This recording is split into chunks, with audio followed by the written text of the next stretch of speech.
imperatives of our country and align to 2030 agenda of sustainable development. NEP 2020 builds on foundational pillars of access, equity, quality, affordability, and accountability.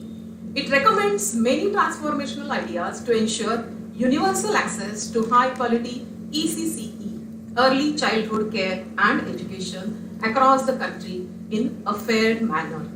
The policy looks for a broad-based multidisciplinary and holistic education with flexible curricula, creative combination of subjects, integration of vocal education, and multiple entry as well as exit with appropriate certification. As we come towards the implementation of these aspects,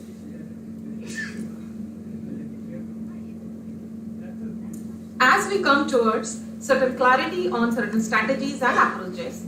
So here we are today for the workshop on multidisciplinary education NEP 2020 throughout these sessions. Shikshan Prasaraka Mandali Sir Parshuram Bhau College has a legacy of 106 years for serving education across the disciplines. Today we have privilege to have with us experts from the field of education who shall be reflecting on the themes of workshop. And now we are here for inaugural function. I request all the dignitaries on the dais to please light the auspicious lamp invoking the blessings of Goddess Saraswati.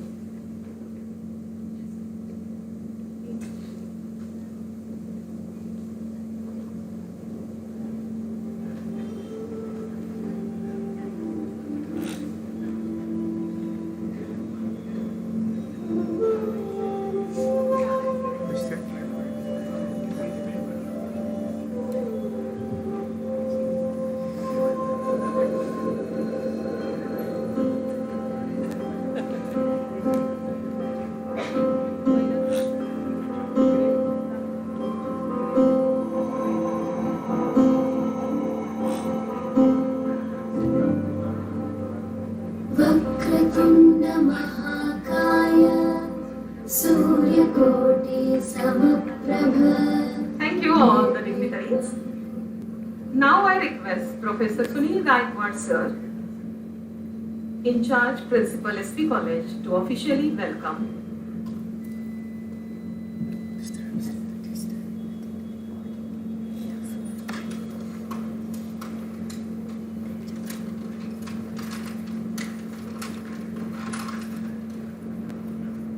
Good morning to each one of you present today for this workshop.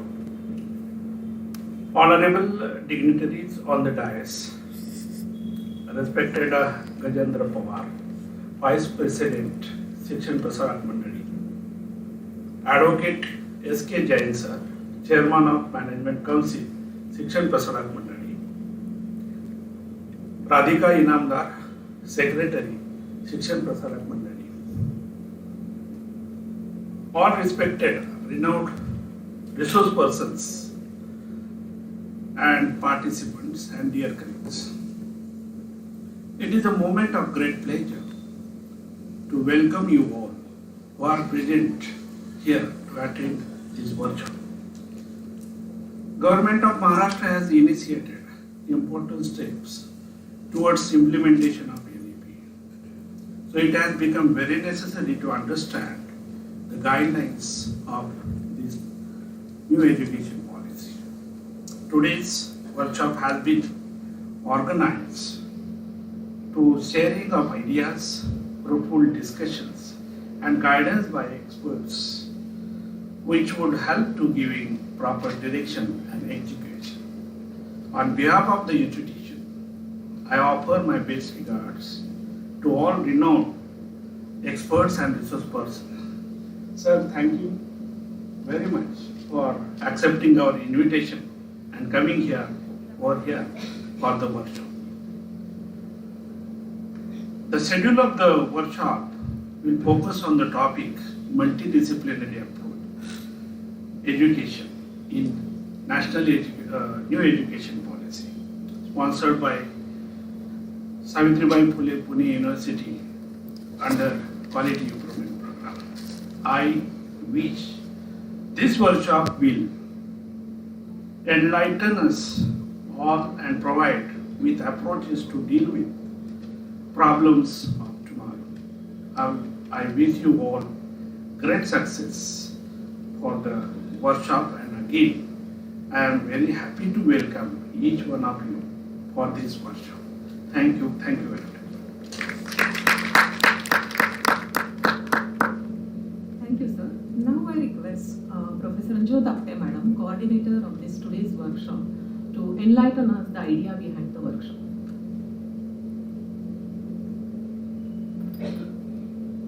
Thank you, Suchita. Honorable members on the dais, in the auditorium, participants from different colleges in Maharashtra, and faculty members of SP College. It was exactly a year ago, around February-March 2022, that there was a serious discussion on taking the national education policy ahead at the level of the central government. I feel extremely privileged to share that at that time, it was our parent body, Shikshan Prasarak Mandali, which, sir, I think was probably the first in Maharashtra to take cognizance of the policy. The members of our trust were aware of the far-reaching changes that the policy would bring to all of us and took steps to understand them. NEP coordinators were appointed, NEP committees were set up in all educational institutes of SP Mandali. And we were all motivated to read and understand the guidelines as they kept coming. Not only that, SP Mandali organized lectures by experts for the council members and for the principals too.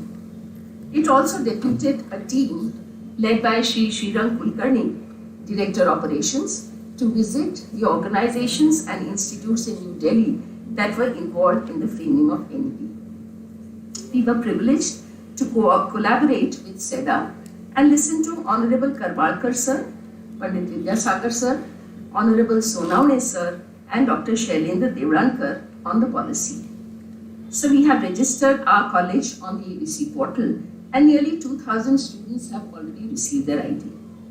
However, with the government of Maharashtra bringing in their guidelines on the implementation of NEP, the possibility that we would be looking at its execution in this academic year brought in a lot of questions. Questions of actual implementation at the ground level, relating to the credit structure, designing of the curriculum, and the roadmap ahead. Keeping these issues in mind, we applied to Savitribai Phule Pune University to seek grants under their quality improvement program, and we are thankful for their sanction. While planning the workshop, we naturally wanted to have Professor Ravindra Kulkarni, who with his team has drafted the NEP guidelines for Maharashtra as our main speaker, and sir, we are extremely grateful for consenting and being with us today. Thank you, sir. We also needed guidance from other universities who have taken the NEP to the implementation level, and therefore we invited Professor Shri Krishna Mahajan from Shivaji University to share his views. Principal Rajendra Shinde leads one of the topmost colleges in the country, St. Xavier's College, Autonomous Mumbai, and sir, we look forward to a sharing of thoughts and ideas. As the NEP nudges us towards developing a multidisciplinary curricula and holistic education, we believe that it was a great opportunity for all of us to bring in experts from the field of music, sports, social service, value education, and also academicians in-house and from outside to guide us in embedding these in our work. It is a matter of great pleasure that Professor Yubank Goyal, an authority on multidisciplinarity, will be delivering the valedictory address tomorrow. We sincerely hope that this two-day workshop, guided by the best and active participation of all the people and the audience here, will help us clarify the policy concerns and enable us to actually start working on it. With these remarks, I once again thank SP Mandali, Savitribai Phule Pune University, all our esteemed resource persons and participants for making this workshop possible, and we look forward to a collective brainstorming for the successful implementation of this policy. Thank you. Thank you, madam. Now I request Advocate S.K. Jain sir, Chairman Managing Council, SP Mandali, to felicitate our guest of honor, Shri Honorable Prasenjit Fadnavis, who is Senate member of SPPU, and we are happy here to share that also nominated on governing body of SP College.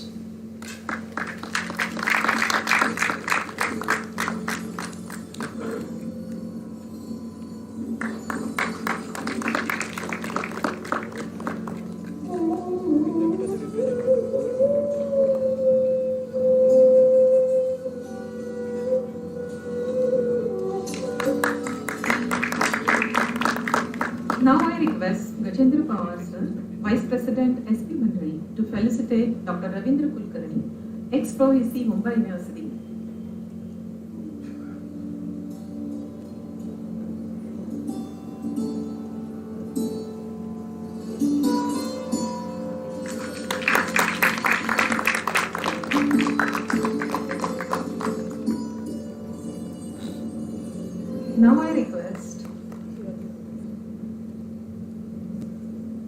Now I request Radhika Inamdar Madam, Secretary SP Mandali, to felicitate Professor Rajendra Shinde, Principal St. Xavier's College, Autonomous, Mumbai.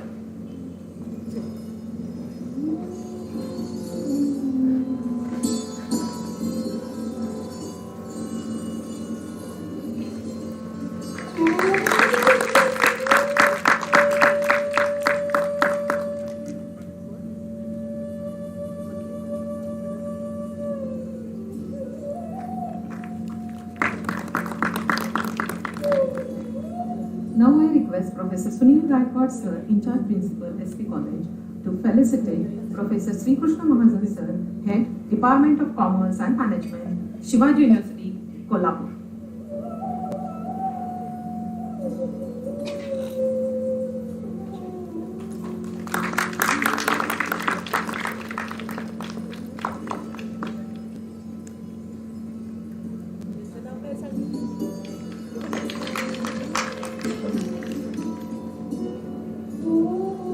Thank you, sir.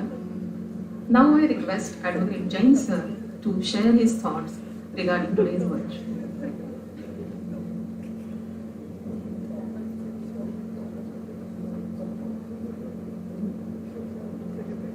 Dignitaries on the dais, all experts in their field of education. I am happy to be with you, with the trio, Bombay University, Solapur University and Pune University. Sorry, Shivaji University.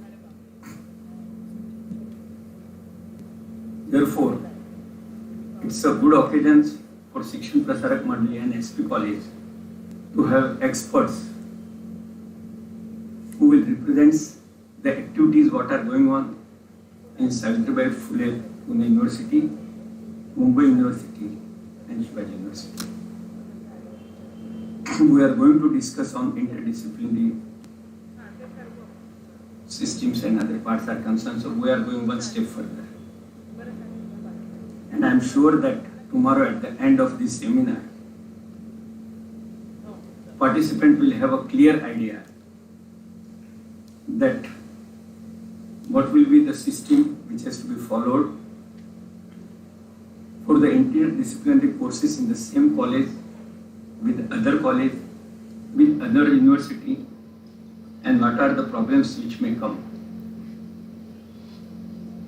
Professor Apte said that by the guidelines of state government there are questions. I am a student, I am not a professor. So I am here to have an answer from you, because professors always solve the queries of the students. I am sure that tomorrow at the end of this seminar, there will not be a questions and there will be a plan to what extent and what not. No, NEP is a acceptable things. How to implement, that is only the things for which we are having seminars. NEP is the need of the day for the progress of the country. There is no doubt about it. Our beloved Prime Minister is working for the best of the country, best of the world at large, for 18 hours a day.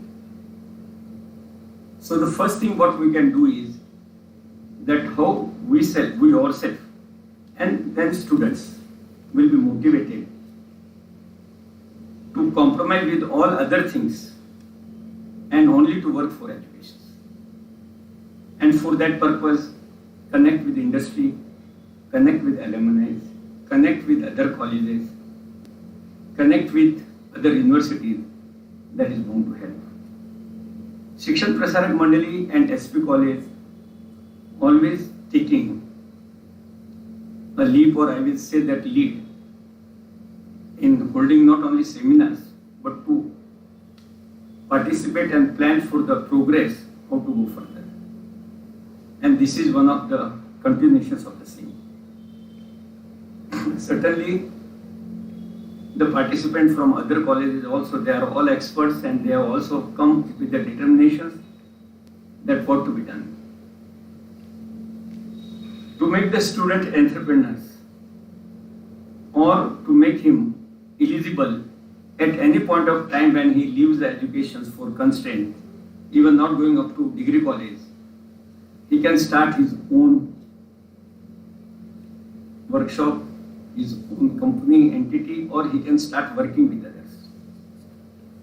For that purpose also, it will help the students' community at large. Sometimes the parents always starts questioning that what will be the future, why our students or children should stay more on the college campus, what will be the benefit of it. So we have to be ready to convince them also. And I'm sure that one of the seminars in few days, it will be for the parents also, to make them know that the career of their children will be more better in the new education policy than the existing one. So with these few words, I will say that this seminar will be a great success, and SP Mandali, SP College and other colleges are going to take lead on other aspects also. I must congratulate Tilak College of Education as it has been selected as one of the 10 colleges for implementing or taking further the NEP. Other parts are concerned. Indamdar Madam, congratulations to you. But that will give further opportunity to connect Tilak College with SP College and others are concerned. In one word, I will say that I know personally all the great educationists who are on the dais. They have achieved their heights not only in their institutions, but they are recognized by Government of Maharashtra and central government. Professor Kulkarni has worked as a former Vice Chancellor of Bombay University, Mumbai University. He is the authority on that point. Professor Shinde, Principal of St. Xavier College, one of the leading colleges in Bombay University or in India. Certainly with the views and guidance of Professor Shinde or Principal Shinde will be benefited with that. Professor Mahajani, again from Shivaji University, they are working on this field. Prasanjit Fadnavis is a part of our family, and all these are there because one way or other all are connected who have come today with the SP Mandali. And Prasanjit is concerned, wherever you want anything from university as a support, financial, educational, technical, I'm sure that he will make available. Under the able guardianship of Principal Gaikwad and his team, I give my best wishes that this seminar will be a great success. And when tomorrow we will be going from here, we will see that we have taken one step further, and the next seminar again will be on another topic of NEP. With these few words, I express my best wishes again to this seminar, all participants, Thank you very much. Jai Hind, Jai Maharashtra. Thank you, sir. We'll definitely have such a brilliant student again to hear from you, sir. Moreover, your support and vision always motivates us. I now request today's guest of honor, Honorable Prasenjit Fadnavis, sir, to guide us in this workshop.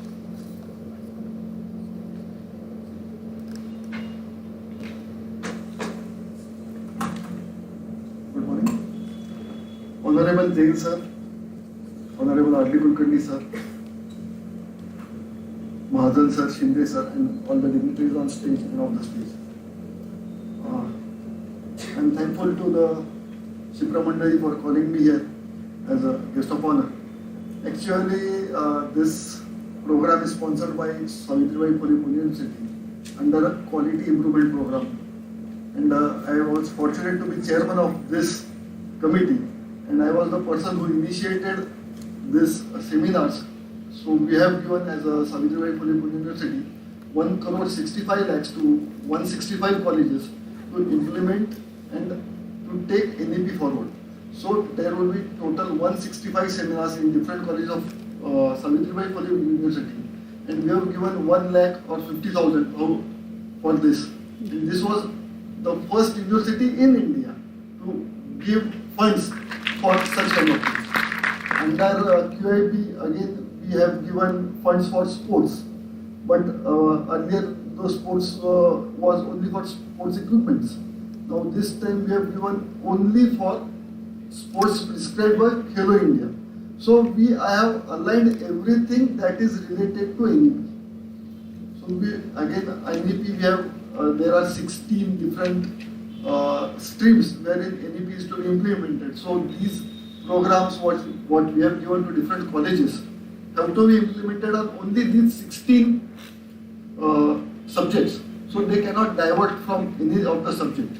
So we have, as a university, we are focused that NEP should be implemented. Yes, there are challenges, but then for same to discuss the challenges and to enhance the things, we have come out with this kind of programs. I again congratulate SP College for taking initiative and calling me again, and we have Ravindra Kulkarni sir who has worked on NEP a lot, and again we have Shinde sir who has worked on multidisciplinary. So I think we should take the best from all our guests, and I thank you again for calling me. Thank you. Thank you, sir. Your association and suggestion will definitely take our institute to new heights. Now I am coming to the last part of this particular inaugural session. It is a glorious moment to extend a vote of thanks on this occasion of entire institute. I want to extend my warm gratitude to Honorable Chief Guest, the Prasenjit Fadnavis sir, who are delighted for association with us and gracing today's event. I am thankful to today's keynote speaker, Dr. Ravindra Kulkarni sir, ex-Pro-VC Mumbai University, who actually drafted implementation guidelines for colleges. Sir, I am sure everyone will be eager to listen to you, and thank you for your valuable time. We are very fortunate to have renowned identity from academics, Professor Rajendra Shinde, Principal, St. Xavier College, Autonomous Mumbai, and Professor Sri Krishna Mahajan sir, Head, Department of Commerce and Management, Shivaji University, Kolhapur.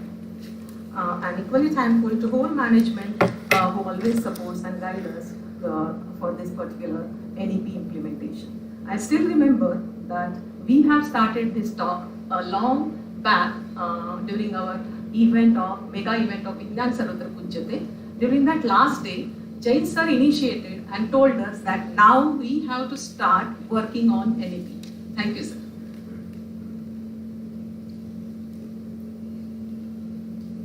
Shri Gajendra Pawar sir, Vice President SP Mandali, Advocate S.P. Jain sir, Chairman Managing Council, Radhika Inamdar Madam, Secretary, SPM Mandali. They all take an initiative not only for UG or PG colleges, but we are working on WARF route from pre-primary to PhD research institute, so that whole curricula we can understand and give best for our students in the future. I extend my gratitude towards Sri Krishna Chittade sir, Vice Chairman. I am equally thankful to Sri Ravindra Kulkarni sir, Director Operation, who takes a call on updates of NEP from school to college level. I am thankful for wholehearted support from Professor Sunil Daipar sir, in charge Principal SP College. I am thankful to all the participants who have shown their interest and turned up in fantastic number. I am sure this workshop will be productive through participation during this 2 days session from your side. A special thank to organizing team for hard work during this execution of the event, teaching, non-teaching staff for their unflinching support. I want to convey sincere thanks to SP Mandari for technical support and making this hall available, Accounts Department, Shreyas Enterprises for banner and certificates, Teja Hospitality for delicious food to be served, dedicated cleaning staff, Mr. Tazni for floral arrangement, and thanks who contributed directly and indirectly to make this workshop successful. Thank you. Now I request all the dignitaries to join for the first session of our today's workshop will be by Dr. Ravindra Kulkarni sir.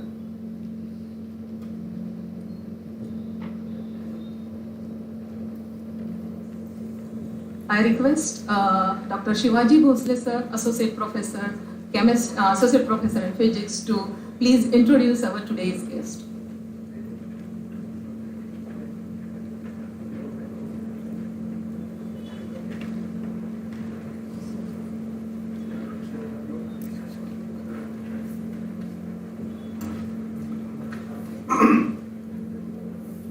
Thank you, Suchita Madam. Good morning, everyone. It's my pleasure to introduce today's chief guest, Professor R.D. Kulkarni, who is former Pro Vice Chancellor of Mumbai University and Senior Professor of Oil Tech Institute of Chemical Technology, Mumbai. He is having more than 30 years of teaching and research experience. He has guided more than 15 research to PDF and 58 MTech students. He has more than 78 international and national peer-reviewed publications with cumulative impact factor of 172. 3 patents have been granted to him and 4 are in pipeline. He has 16 research projects sanctioned worth rupees 2.15 crores from various agencies like DST, SERB, UGC and DRDO BARMS. He has raised more than 64 lakhs from industrial consultancies and 14.9 crore for infrastructure projects. Before being deputed as Pro Vice Chancellor to the University of Mumbai during 2016-18, he worked as Professor and Head, Department of Oils, Oleochemicals and Surfactants Technology, Institute of Chemical Technology, ICT, Mumbai. Before this, he held the position of Professor, Head, Department of Pen Technology and Director at UICT, North Maharashtra University, Jalgaon. Professor Kulkarni is working in the fields of renewable polymers, nanopigments and green functional paints, oleochemicals, surfactants and biolubricants. His research is based on combining the green approach and ultra-scientific tools to take the chemical and physical transformations brought out by surfactant-mediated protocols. He has received several awards and recognitions such as UAA ICT Distinguished Alumnus Award, Professor J.G. Kane Memorial Award, Fellow of Maharashtra Academy of Sciences, elected Life Fellow of Indian Chemical Society FICS, and Best Teacher Award in 2014. Professor Kulkarni has widely traveled to Singapore, Germany, Thailand, Indonesia, Netherlands, France, Switzerland, Japan, Mauritius, and Russia for conference, presentations, professional interactions, and visit to various universities.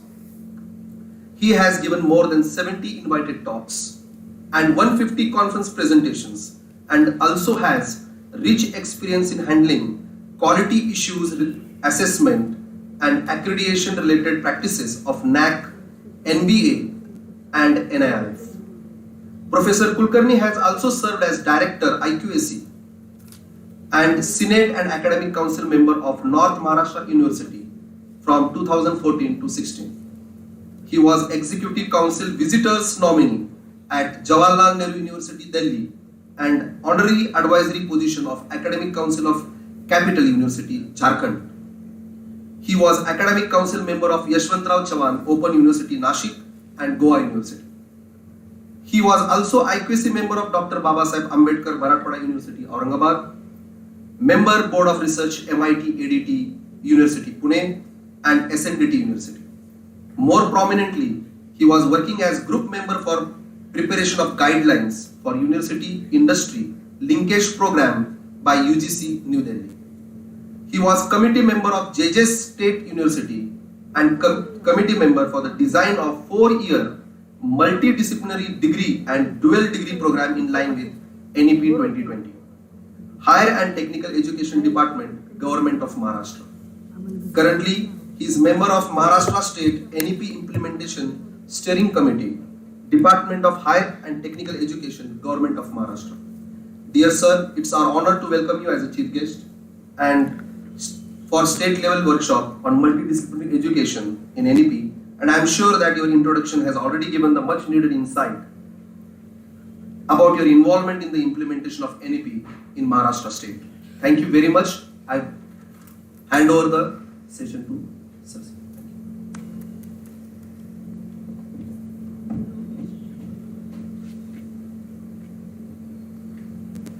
Good morning to all of you. Principal Gaikwad sir, Professor Apte, Professor Mahajan from Shivaji University, my colleague in Mumbai, Principal Chinde sir, and all my dear colleagues.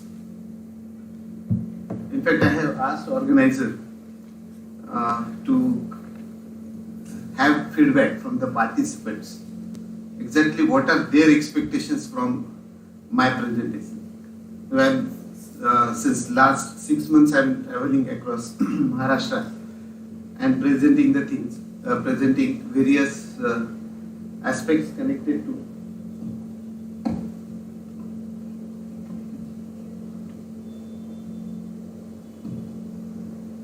presenting various aspects related to national education policy. In meantime, we have submitted a report to Government of Maharashtra also.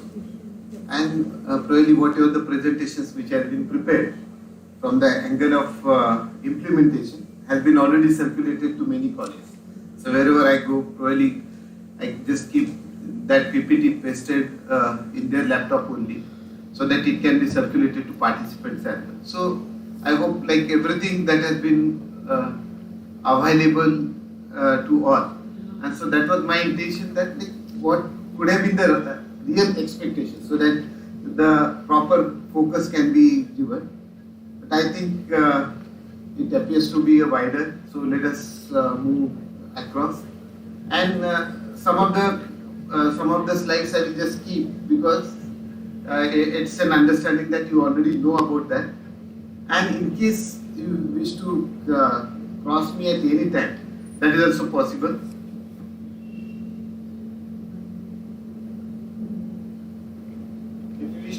Intervene and get doubts clarified, that is also possible, or in the end, definitely through question answer session, okay, we will try to see that all your doubts are clarified.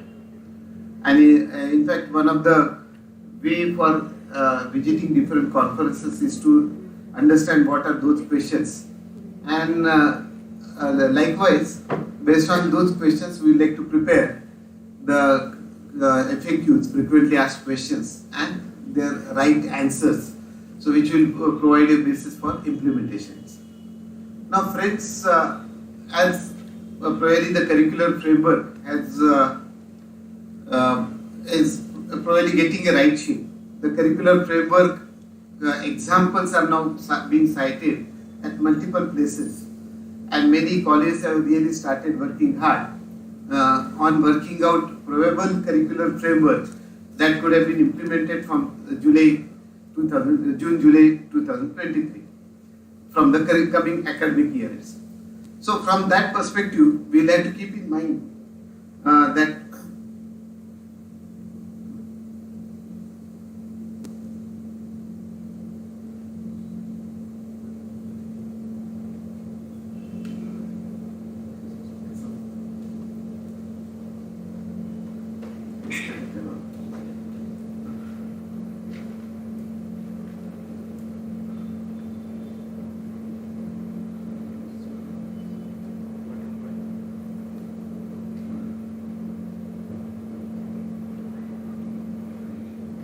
so every time we would be talking about, so we have to keep in mind that we are focused well on what is being said in national education policy. Probably we would be coming across a lot of draft guidelines as well as regulations which has been given by UGC as well as Government of Maharashtra. But it's our earnest duty to see that whatever we are implementing in line with those guidelines and regulations, we always refer back to the national education policy, refer to the different para, like the initial pages on the principle of national education policy, or really the higher education chapters which may be connected with multidisciplinary curricular framework, or probably the governance reforms, the professional education. So please keep referring that again and again, so that the real philosophy of national education policy connected with a multidisciplinary environment, multidisciplinary education system, removing compartmentalization between the different faculties, trying to have a multidisciplinary exchange of information, knowledge and curricular part, and at the same time we are giving a complete freedom and flexibility to the students so that they can devise their curricular framework. Now, probably here, when I say that the students are in a position to devise their own curricular framework, if that is the case, then many of the questions naturally get eliminated. What are those questions? Say, for example, whenever I am going to the different colleges, one of the colleges said, like, we will not allow our students to get registered at other institutions because we are really very quality conscious. We are the one who are really best, and that's how we don't want our college students to be registered at substandard institution. So whether it's substandard or standard or good or best, okay, that is to be recognized by students, not by us. So let the student be in the driver's seat, not us. Okay, so neither institutional governance, neither institute faculty are in the driver's seat, but it is the student who are in the driver's seat. So once they are registered on ABC, they are really have complete freedom of getting enrolled at multiple institutions. So they are the one who are chalking out the entire program. That's the first part we have to always keep in mind. Second part, really, when we look at, like, say for example, whether a student should be enrolled in open education or not, really what the concerned autonomous college or concerned university, what they can do, they just have to identify what are the courses that are permitted by academic council. Once that has been given as a regulation, then it is the duty of the student to look at what are permitted courses available on the platform, and then that is how accordingly they are supposed to move. So please see that. So the word having flexibility in terms of devising and designing of curricular structure is entirely lying with student and not with us. So whenever we are planning for curricular framework, please keep this part as an understanding part. Now there are almost multiple documents. Okay, it's the duty of all academic institutions to refer. Okay, so really the national curricular framework. The national curricular framework connected to school education, national credit framework which has been encompassing the higher education framework as well as skill education, plus the overall characteristics of the curriculum, or whether the 4-year degree curricular framework which has been released by UGC in the month of December 2022. If you look at all those, we'll have to keep those documents in mind. But in addition to those documents, we'll have to see that we are really well placed with reference to curriculum design. When it is said that the curriculum is required to be aligned with reference to the documents of the industry, then we need to see that are we really well prepared. Say for example, those who are connected to chemistry department need to look at what are current industry changes, what are the current industry sectors across which the growth is really occurring, whether it is in the area of fuel which are considered to be sustainable and eco-friendly and green, or whether you are talking about development in EV systems, or whether you are talking about developments in specialty chemicals, maybe for chemistry, or if you are looking at like as a physics, then probably what are the developments that are taking place in the area of semiconductor? What are probable plan of Government of India as well as industries as far as investment in semiconductor facilities concerned? Where these semiconductor facilities are likely to be introduced? What kind of the skills the semiconductor industries may be looking for? So whenever we are changing our curriculum, see that our curriculum is well aligned with reference to that part. Now I will just share the current survey which has been released 15 days back by Government of India with reference to All India Survey for Higher Education. So wherein we understand that as compared to 1043 universities 1 year before, now we are having 1113 universities as against 42,343 colleges. Now we have almost 43,796 colleges. So there is rise, definitely right. You do find that there is rise in even gross enrollment ratio. So in next slide we'll have a look at that data. But out of these 43,796 colleges, what we understand that 65.1% of the colleges have enrollment less than 500 students. So which is definitely not in line with multidisciplinary educational framework. So multidisciplinary educational framework says that at least you should have a enrollment of say 3,000 or more than that. So you mean like 65% of the colleges will have to restructure themselves so that they will have a good enrollment and as well as a very good sharing of the resources as well. So in the due course of time, we expect the affiliation to be eliminated. We will have only 3 levels of research, teaching university and degree granting institutions only. And probably we would be looking at as a responsible multidisciplinary higher education institution to participate in the main goal which has been put by National Education Policy of raising our gross enrollment ratio to the level of 50. So with 4.13 crores students who are currently in higher education, for which the gross enrollment ratio is around 27.3. Actually, we expect almost 9 to 10 crore of the students to reach that much enrollment so that we will have a gross enrollment ratio of 50. So with that, we are required to undertake lot of expansion as well as probably maintaining good quality and excellence in education also.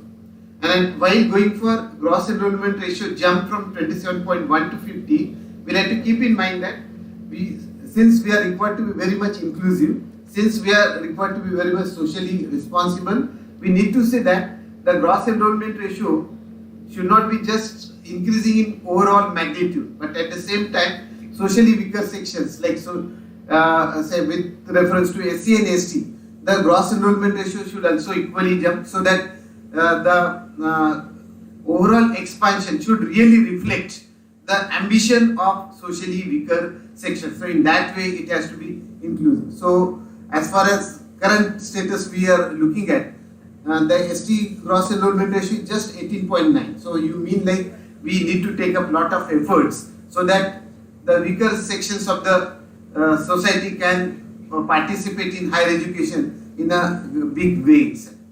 So looking at that particular part, okay, so when we have said that around 65% of the colleges have enrollment less than 65%, less than 500. So how to see that like you can have a multidisciplinary system with very good enrollment, have all departments that are expected by National Education Policy and really provide the multidisciplinary education with interdisciplinary bandwidth.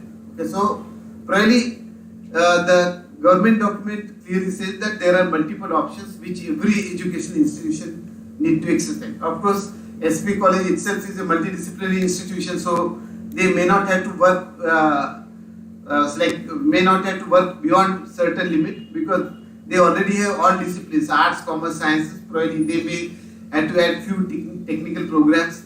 They may have to add few departments like sports, music, linguistics, which will make them a truly multidisciplinary institution. But those institutions who do not have a right multidisciplinary status may have to come together, may have to undertake collaborations, may have to form clusters so that they can run the variety of the programs accordingly.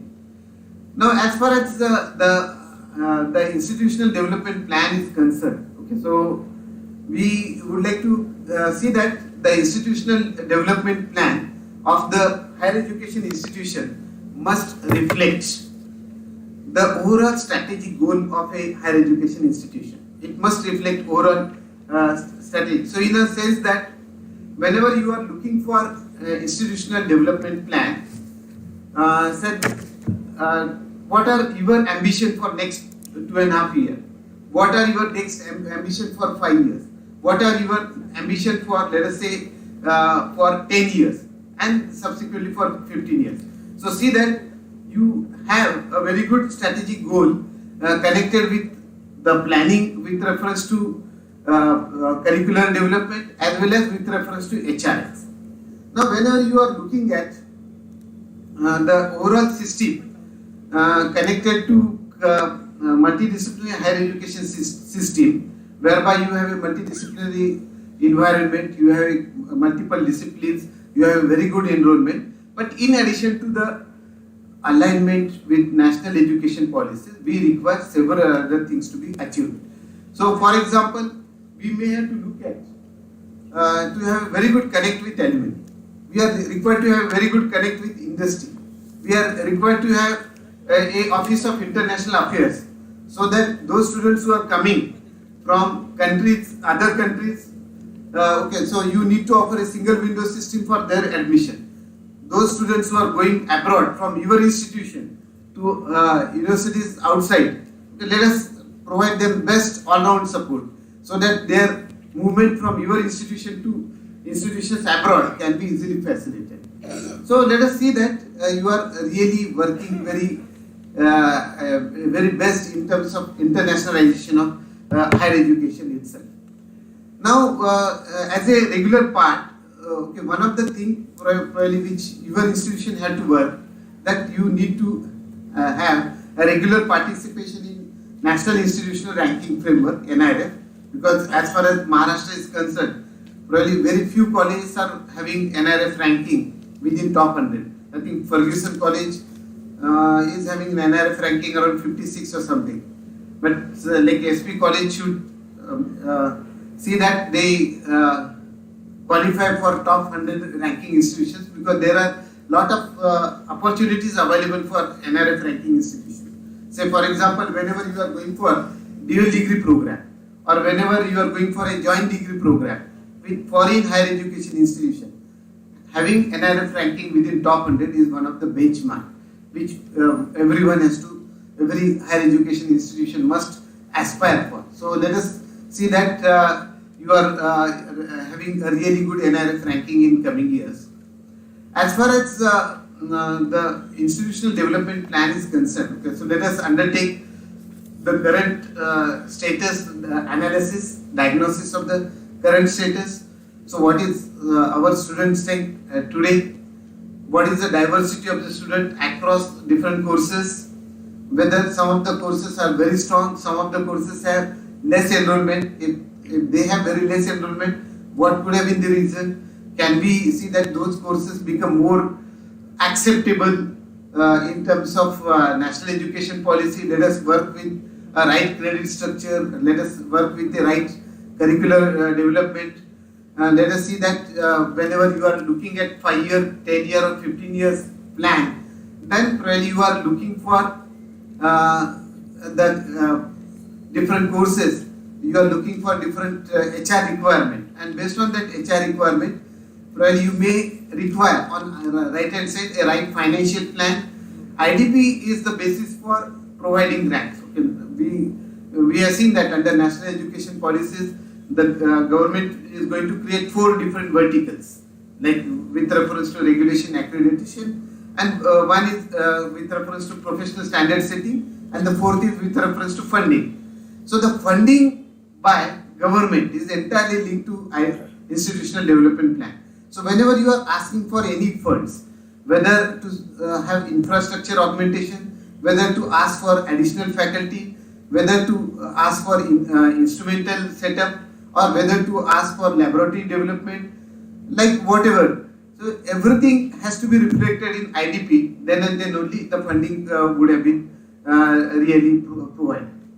So we'll have to keep in mind that the various verticals which every higher education institution could have, every vertical need to be properly analyzed, developed, facilitated and strengthened. So that's one of the most important part. As far as governance part is concerned, it appears to be most neglected area. Like governance at the highest level or governance at office level, whichever way. At every stage you require use of modern management principle, use of really good governing documents.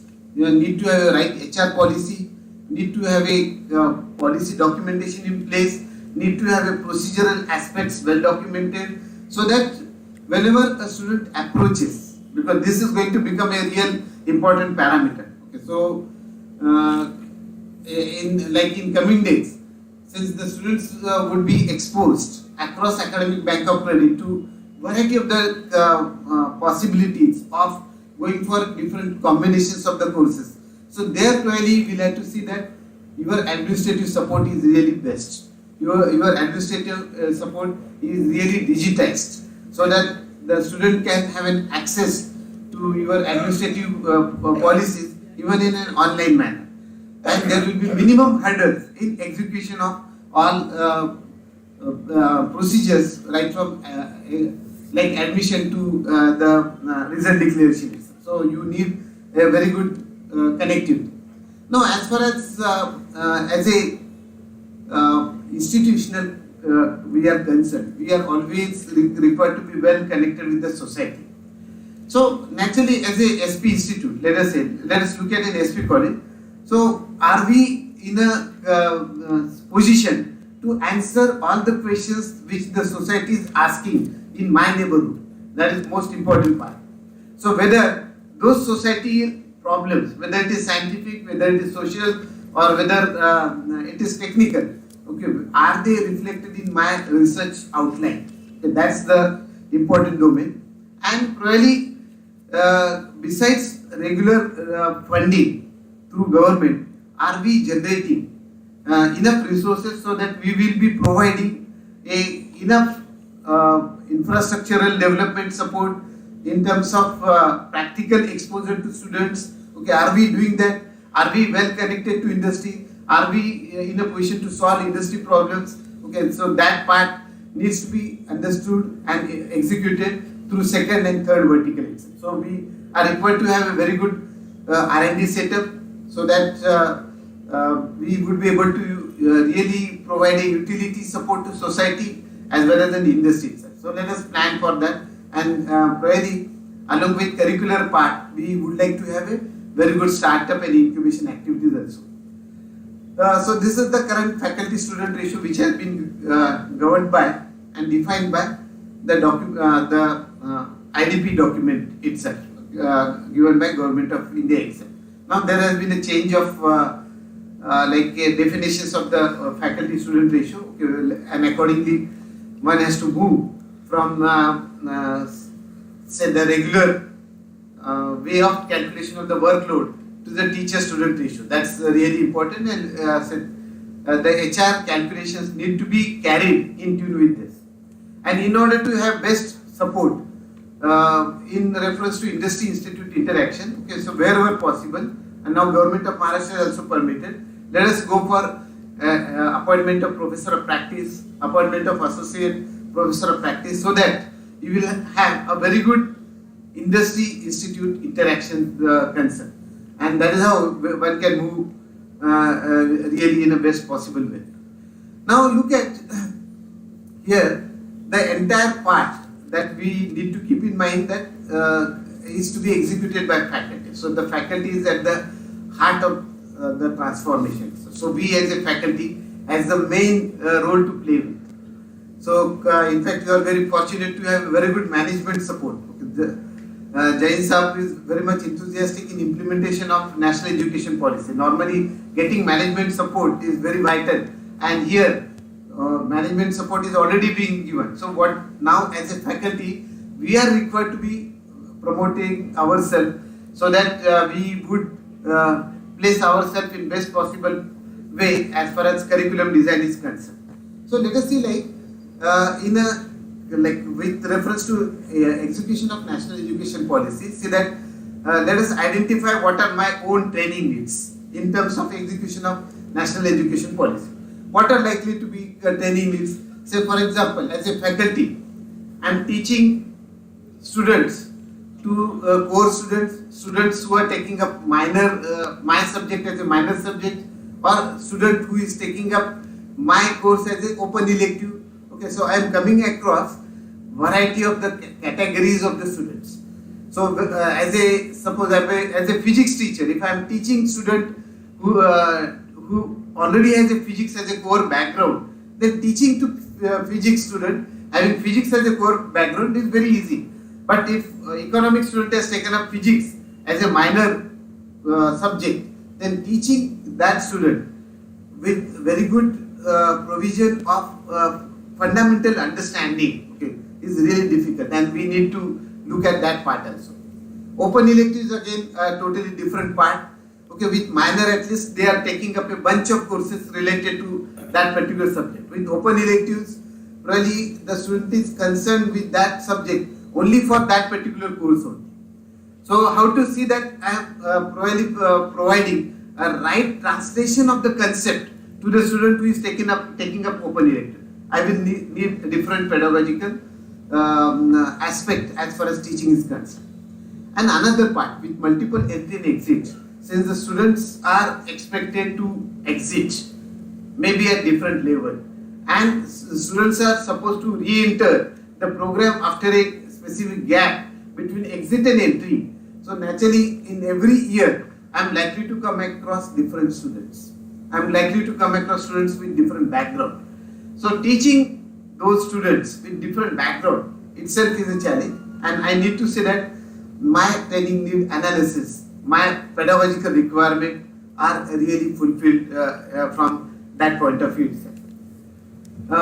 Now particularly here at this stage I just would like to present one part, because that is previous slide was connected with like movement from say Adhyapak to Guru. Okay, so that is probably in our ancient wisdom, but probably we are likely to get best idea whenever someone from say Nobel laureate who presents to us. So let us take what Albert Einstein would have said and let us take it as a faculty itself. We as a faculty now are at a transition stage of implementing national education policy. So it's a complete change, almost 180-degree change. That is what we may say. Now we need to take up these changes with 100% mind, so that our coming generations are really getting benefit out of that. That is what Albert Einstein says. Bear in mind that the wonderful things that we have learned, that we have inherited, is primarily because of efforts of so many past generations. Now because of that, now we are in good place, we are at right place. So let us see that next generation, next few generations are looking for new developments with reference to national education policy.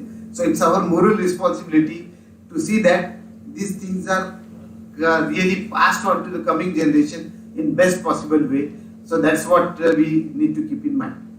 Now, probably looking at ABC as a just mechanism of credit transfer, okay, will not take much detail about ABC, but we just would like to understand how ABC promotes the transfer of the credits. Particularly now, Dr. Professor Apte has said like already 2,000 students of this college have been enrolled. But let us on ABC itself. But see that you have an 100% enrollment. We have Professor Mahajan here, from the Shivaji University. You can learn from him. You can take that as a case study. In fact, the way Shivaji University worked hard for 1.5 years only for enrollment on ABC. They have worked since 1.5 years. Probably we must have started enrollment maybe after maybe 3 or 4 months before only. But they have worked since 1.5 years, and that is how now they have an ABC enrollment close to 96 to 97%. So that's a Herculean task which many universities could not achieve. So let us see that enrollment on ABC is an important and compulsory task. Then and then only the real principle of national education policy could have been translated into actual practice. As far as credit mobility transfer is concerned, across academic bank of credit, we need to keep in mind that with reference to that credit transfer, the National Credit Framework has already defined the levels, and based on those levels, the multiple entry and exits are being really planned. Okay, so it has been said that from level 4.5 onwards, we need to have a notional learning hours of 1200 for a minimum of 40 credits. So that's how we need to plan curriculum, so that whenever student moves from one institution to another institution, the equivalence could be easily worked out. Now, really, we need to see that the ABC is providing lot of benefits with reference to credit transfer, and let us look at the way the students could exercise through ABC the variety of the pathways, variety of the platforms for purpose of enrollment. Once the ABC ID of the student is let us say generated, so which could be generated through either approach to DigiLocker or ABC portal, or really the Umang platform, which is really coming now, and which is connecting even to the e-government services also.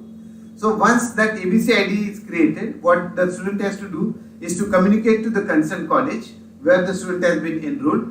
The student may be enrolled at multiple institutions, so wherever the student has been enrolled, the ABC ID need to be communicated to all. So all 3 or 4 higher education institutions where the student has been enrolled. Once the higher education institution receives the information about ABC ID of that student, then the information connected to credits earned by the student needs to be uploaded on ABC. When the student completes the corresponding credits successfully, it's the job of the institution to upload those credits on the ABC platform, so that the students will get an access to the magnitude of the total number of credits which has been earned across different higher education institutions. And once that has been done, and once enough credits have been accumulated with reference to the award of certificate, diploma or degree, so once that has been achieved, then naturally the student has to execute the request to different higher education institutions for credit transfer to the degree granting institution. Of the 3 to 4 higher education institutions, one of the institution will be degree granting institution, where the student will be completing more than 50% of the credit, and rest of the higher education institution will have to transfer credits to that higher education institution itself. Now, really, whenever a credit transfer request has been initiated by the student, it's the duty of the transferring institution to see that whether they are transferring right credits or not, and whether the transfer is in line with UGC curricular framework or not. So that is what the institutions who are transferring that credit must execute and must go through, and accordingly they transfer those credits. The degree granting institution which is receiving those credits will have to verify whether the credits received from different higher education institutions with reference to that student, are they aligned with reference to the curricular framework requirement. Say for example, if it is connected to the award of certificate, so whether the student has covered 2 or 3 courses connected to value added program or not, whether the student has taken up 1 or 2 courses with reference to ability enhancement courses or not, whether the student has taken up enough skill courses connected to the core or not, what are the open electives that has been taken up, what are the co-curricular activities with reference to which the student is seeking credits. Okay, so all that has to be verified, and once that has been found to be right, then the higher education institution will have to approve and provide the say maybe connected certificate, diploma or degree to be awarded itself. Okay, so that is the point which every higher education institution has to look into.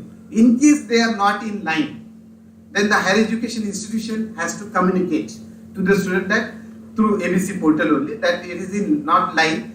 These are the reasons because of which we are rejecting your request for grant of degree. So these are the credits which are not being covered even now. Please go through accumulation of and collection and accumulation of those credits. That's what the higher education institution may present upon. Now with this, probably as we have said, like ABC is providing a right platform with reference to credit mobility across different higher education institutions for a student. So let us now look at, in line with this ABC, what are the multidisciplinary curricular framework. Okay, so we will move fast now because some of the part is already known to you. Now, what is the reasoning the NEP is continuously focusing on multidisciplinarity of education? So keep in mind, unfortunately, even today, okay, many of the curricular frameworks which have been developed across higher education institutions, are still not in line. Okay, are still not in line with national education policy, because many times they give minor from same discipline, which is not the right one. Minor has to be from the discipline different from the discipline of the major, because then and then only multidisciplinary thinking can be inculcated. Keep in mind, we are now we are coming across a system which is very complex, which requires a multidisciplinary thinking. Probably we don't find solution to any problem just by referring to one discipline. One has to look at approaches from different disciplines together and then probably find out a solution. Say for example, if you are looking at development of a Samruddhi highway, so is it just a disciplinary thinking of civil engineering? No. It's a thinking which requires even from social angle. It's a thinking which requires from the sustainability angle. It's a thinking which requires from the green perspective also. It's a thinking which requires from the fuel policy also. It's a thinking which requires from the regulatory issues also. So same object, but requires input from the multiple disciplines, and that is the reason why you really require a education in multidisciplinary environment. Each subject has its own approach. Each subject has its certain logic. Each logic could be based on certain hypothesis. Some of the hypothesis in one particular issue may not be true, so you may have to follow a different approach. Okay, all that probably understanding for solving a problem would come only through multidisciplinary education. And probably it is required to have an interdisciplinary bandwidth, because we do observe that many times the disciplines merge so as to create a new center of learning. Okay, let us take the benefit of those interdisciplinary bandwidth also, and so that we will have a right combination of creative thinking and probably creative ability also. Both of the the entire curriculum design must be planned so as to have a right combination of critical thinking and creative abilities. Now, these are probably the levels across which we are moving with reference to level design. Okay, so we have said that like we are moving from level 4.5 to level 8. 4.5 stands for certificate, while level 8 stands for the PhD degree itself. Wherein particularly for level 5.5, okay, so you can have a normal 3-year bachelor degree in case it is non-professional program and non-professional core, and it could be bachelor of vocational degree or BSc engineering degree in case it is a professional program. As far as PG part is concerned, we have lot of combinations. Okay, so going for probably 3-year degree program with 2-year postgraduate program, or 4-year program with 1-year PG program, or as far as engineering system is concerned, we may be looking for say 2-year PG program instead of 1, and this 2-year PG program will also have say one additional level. Okay, so normally PG programs in non-professional systems will have a level of 6.5. Well, the PG program in engineering will have a level of 7. So with 2 years, 6.5 at first year PG program, ME or MTech, and level 7 for subsequent system.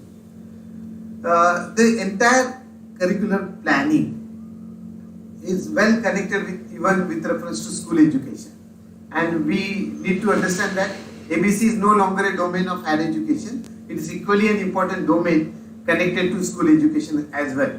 So what we would like to see right from the early childhood care, okay, which is connected to the level 0.1 of 3 years duration, say to level 8, which is highest PhD itself. So that's how we are moving from level 0.1 to level 8. Probably at class 5th we will have level 1, class 10 level 3, 12 level 4.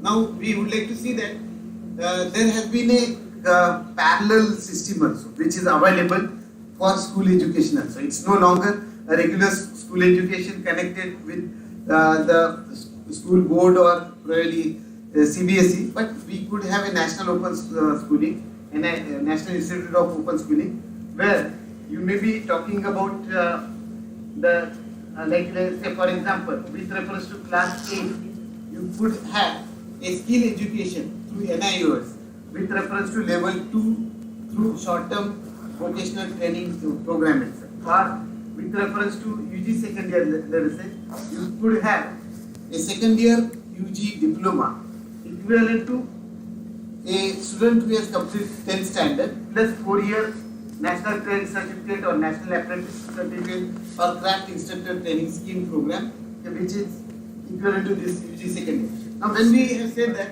the compartmentalization between vocational and higher education has been eliminated, that simply means that you have allowed a horizontal mobility where a UG second year student can move to a NSQF level 5.5 short-term training program, or a NSQF level 5 short-term training program student can move to the UG third year. And one can have say probably the equivalence established at different levels within same assessment band. Okay, and at 12th standard we have to keep in mind that okay, we would like we may be coming across variety of the background students with variety of the backgrounds, say normal 12th standard or a 10th plus 2 year vocational program, or maybe 8th standard student with 2 year ITI, 2 year polytechnic. Okay, so different bands can be possible at level 4.0, and we have to keep that thing in mind with reference to the benchmark as far as admission is concerned. Okay, now let us look at the multiple entry and exits. The students are allowed to take up an exit after first year, second year or third year. Okay, that's what we are planning. That is what we are supposed to plan the multidisciplinary program from 2023-24 onwards.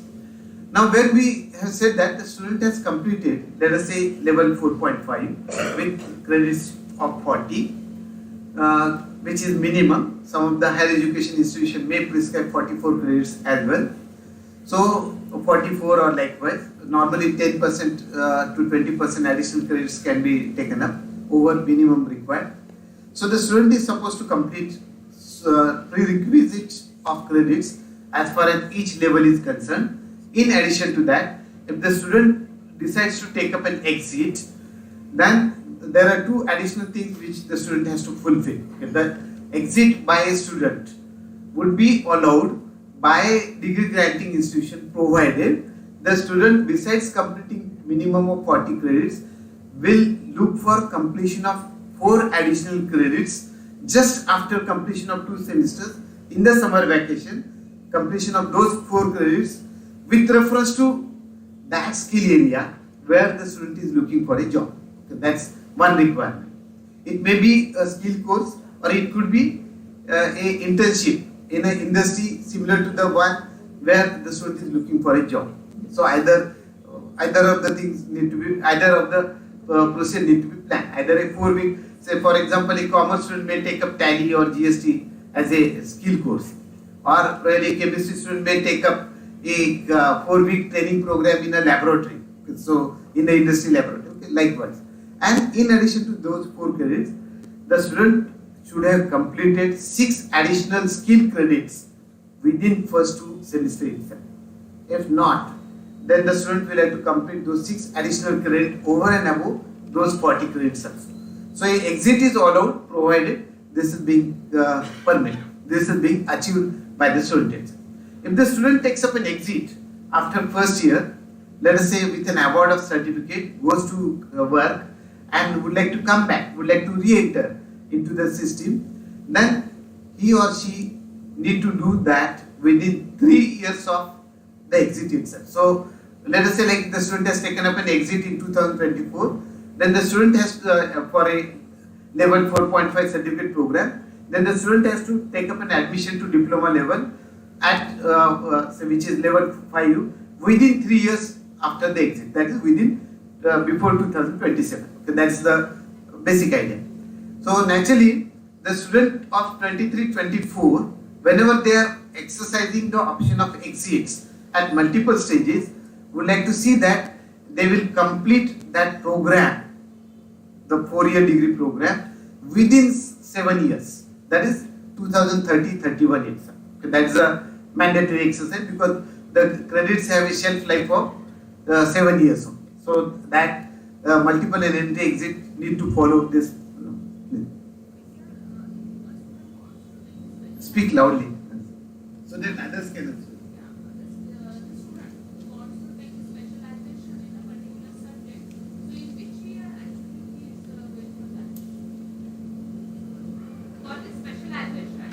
Core program. Core program starts from first year only. Because you are going to get certificate diploma. The certificate diploma is in core subject only. It's not a general certificate. So the specialization starts from first year itself. So the only thing, the number of credits will differ. Because in first 2 years, you will have more on ability enhancement courses, more on value added program, more on skill education. So we have more on open electives. So within first 2 years, the number of credits connected to core may be less, but they will always form the basis for award of certificate or diploma. When I said they are taking up exit, so the student is taking up exit primarily to look for a job with reference to core and specialization only. And with reference to that specialization only, the student is taking up concerned skill program or concerned the internship. That's what I said, like a student with chemistry as a core in first year, he may be taking up internship in an industry level. General subject, that's what I said, like in addition to the core, the student may take up 1 or 2 credit core courses of minor, ability enhancement courses, value added program, then open electives, co-curricular program also, and sometimes with IKS also. In fact, that particular part is there in one of the slides. Now, in order to see that, because you are allowing exit and then allowing re-entry. Whenever the student takes up re-entry, it may not be in the same institution. The student could take up entry in other institutions also. So from that angle, one has to have an equivalence of the courses all across higher education institution. So from that angle, okay, the Board of Studies had to look at the coding of the courses. What are the core courses that are offered in first year? They would be coded in between 100 to 109. What are the core courses that are offered in second year? Let us code them with 200 to 219. When I say they are coded with 100 and say any number in between 100 to 199, primarily it means it must be connected with a certain level. Naturally, at first year it would be an introduction to core. At second year it must be an intermediate level of knowledge. At third year probably you are looking at rise in the knowledge and proficiency connected and competency connected with that core program.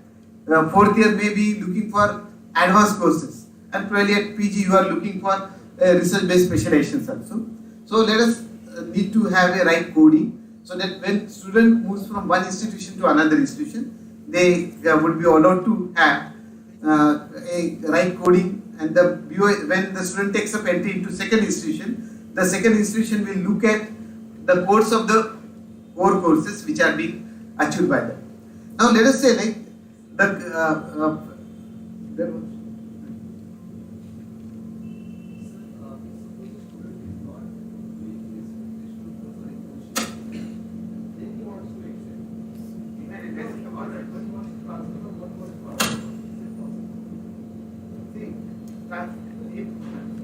if it is continuous academic progression, not an issue. It's a continuous academic progression because entry at every stage is governed.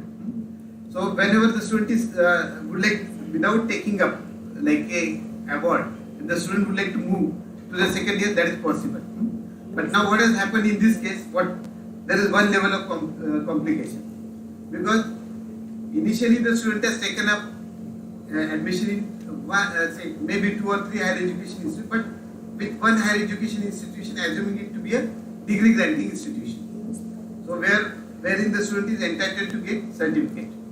But the student doesn't want to take up an exit and would like to have a continuous academic progression. Now naturally when the student takes up admission to second higher education institution without award for certificate, without award for certificate. Now already 40 credits have been accumulated in the account of the student.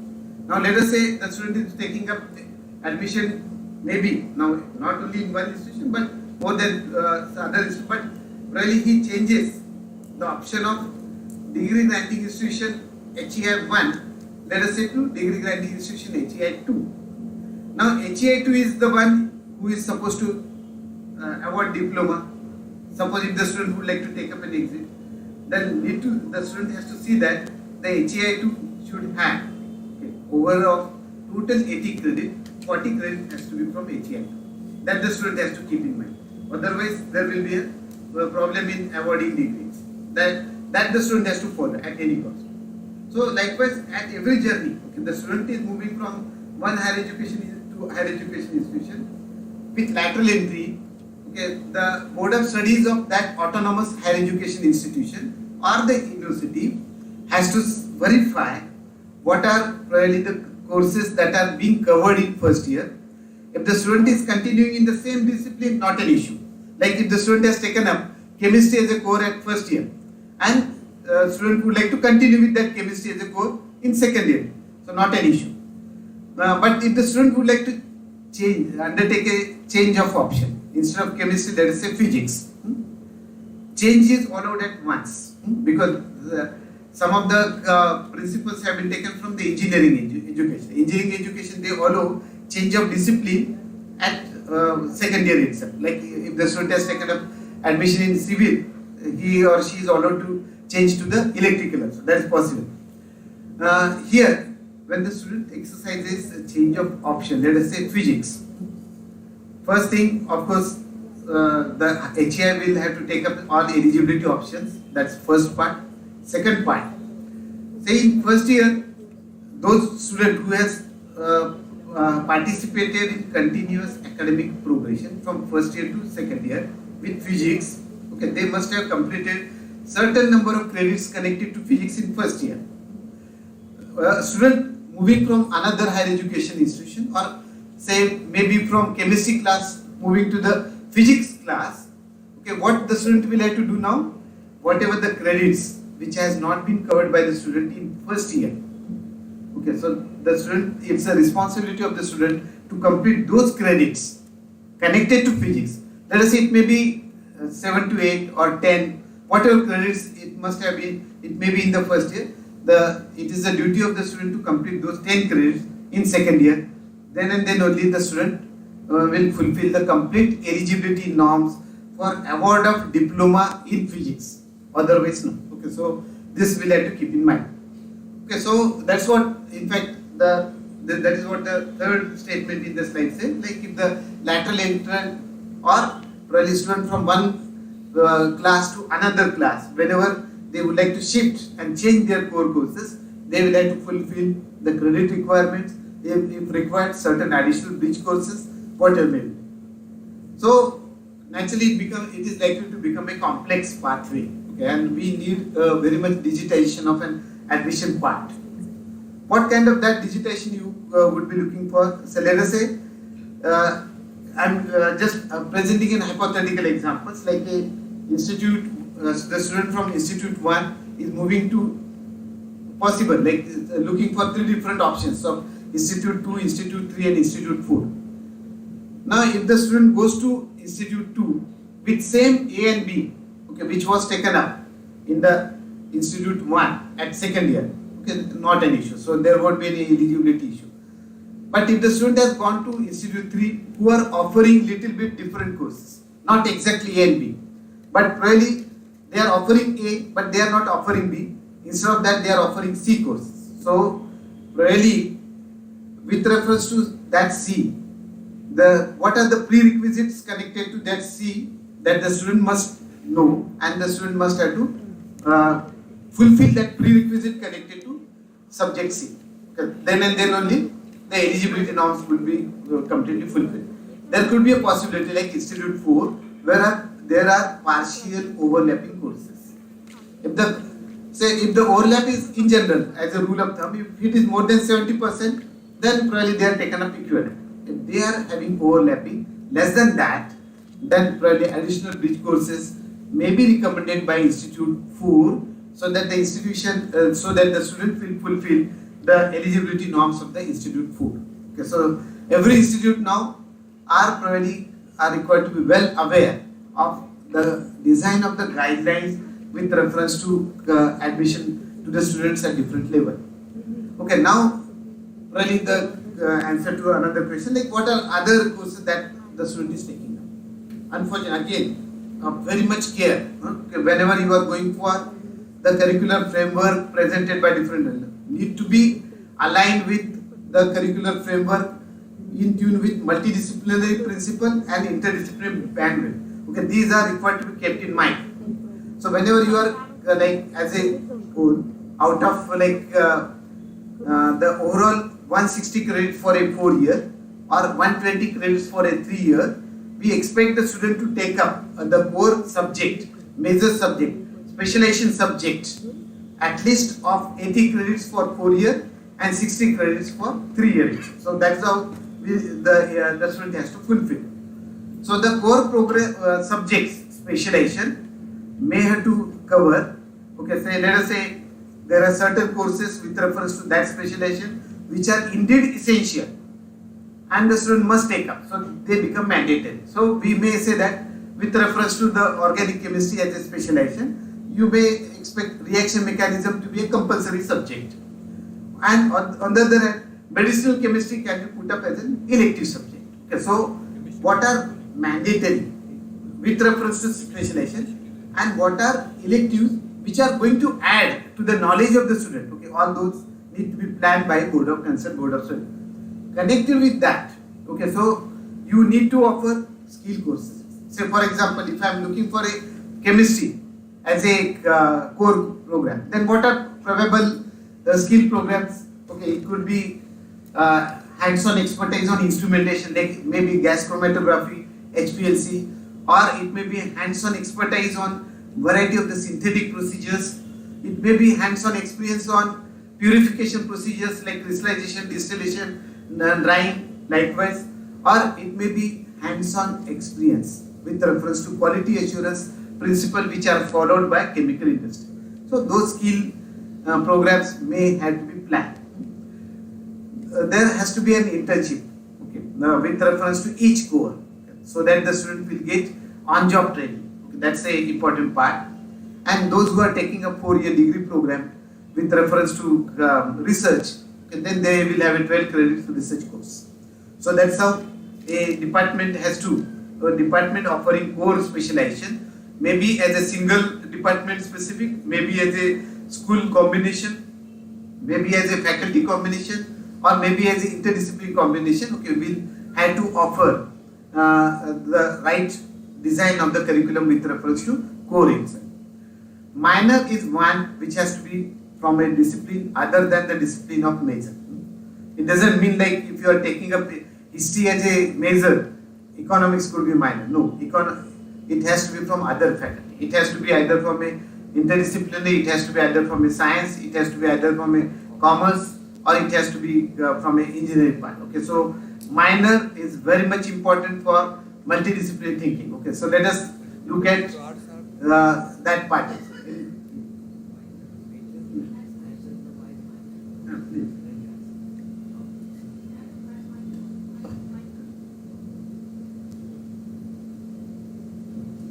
Sir, I think I'm asking this question on everyone's behalf, that traditionally when I say I opt for political science, then my minor as a academician from political science, I would suggest that my students should take history, economics, sociology, so that my understanding of my topics in political science will be better, because they supplement my core subject.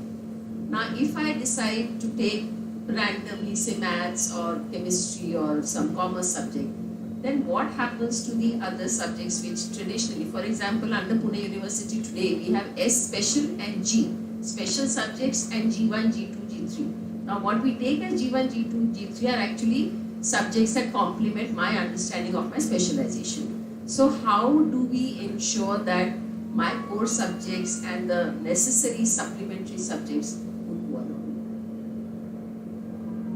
One thing. One of the things that we'll have to keep in mind, that you cannot apply the design of NEP with old mindset. Let us eliminate that, completely eliminate. See what I have said when I'm looking at multidiscipline. That is the reason why I have shown that slide. We would like to understand the similarity and dissimilarity. What are different aspects? Like Madam has said, the student of political science. If the student would like to take up a right understanding with reference to political science in different dimensions, open electives are available for that.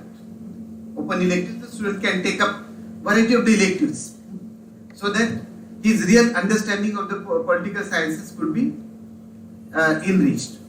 Primarily keep in mind, that is like minor subject has to be taken from a discipline other than the discipline of the major, from the perspective that we would like to have a disciplinary logic to be understood. Now, that is what I have said. Like I have quoted an example. Okay, let me complete and then we'll come to it. Let me say, I have quoted an example of a multidisciplinary thinking as far as Samruddhi Marga is concerned. Now, does that complete, like just a constructing an 8-lane, does that complete the overall approach for that particular project? Never. Because 8-lane maybe like from technological angle, okay, you have gone for a very good design. Let us say you have designed a right structure, you have carried structure calculations so that the like a 40-year life with reference to that, how much concrete mixture, at what level it has to be mixed. Okay, that is definitely planned. You would take up a soil analysis and accordingly you will plan. But there has to be a social angle from that angle. So what is social angle? Okay, the 8-lane passes through a forest. So whether a 8-lane is just a property of human being, human ecosystem? Never. It's a property of entire ecosystem, including animal. So for example, we'll have to give a right thinking in design, so that if the monkeys would like to would like to jump, let us say from one corner of the forest across 8-lane, are we thinking something in that way? Who will give that approach? It's the social sciences. Who will give that approach? Say for example, then just constructing 8-lane, will that complete my overall economics? No. So if I plan for multiple locations at which, say for example, you would have a garage, so that in case there are any issues of car can be repaired. Let us have a puncture system, let us have a hotel system. Okay, who would look at that? It's an entrepreneur who would be looking at that.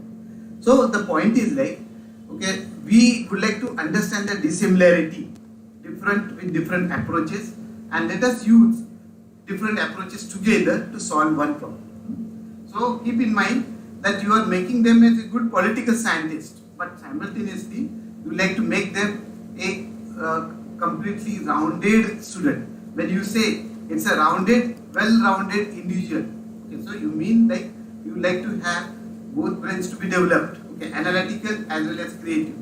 So this discipline has to be different from the major discipline. That's a clear ethos that we'll have to follow. Now, really, I repeat again, don't approach this particular problem in a old mindset. Shivaji University, when I went, okay, they what they did, like in the beginning, see, you had 3 or 4 subjects at the first year. Am I correct? Like along with like one course with which the student may be moving, there are 2 or 3 subjects which are being taken up.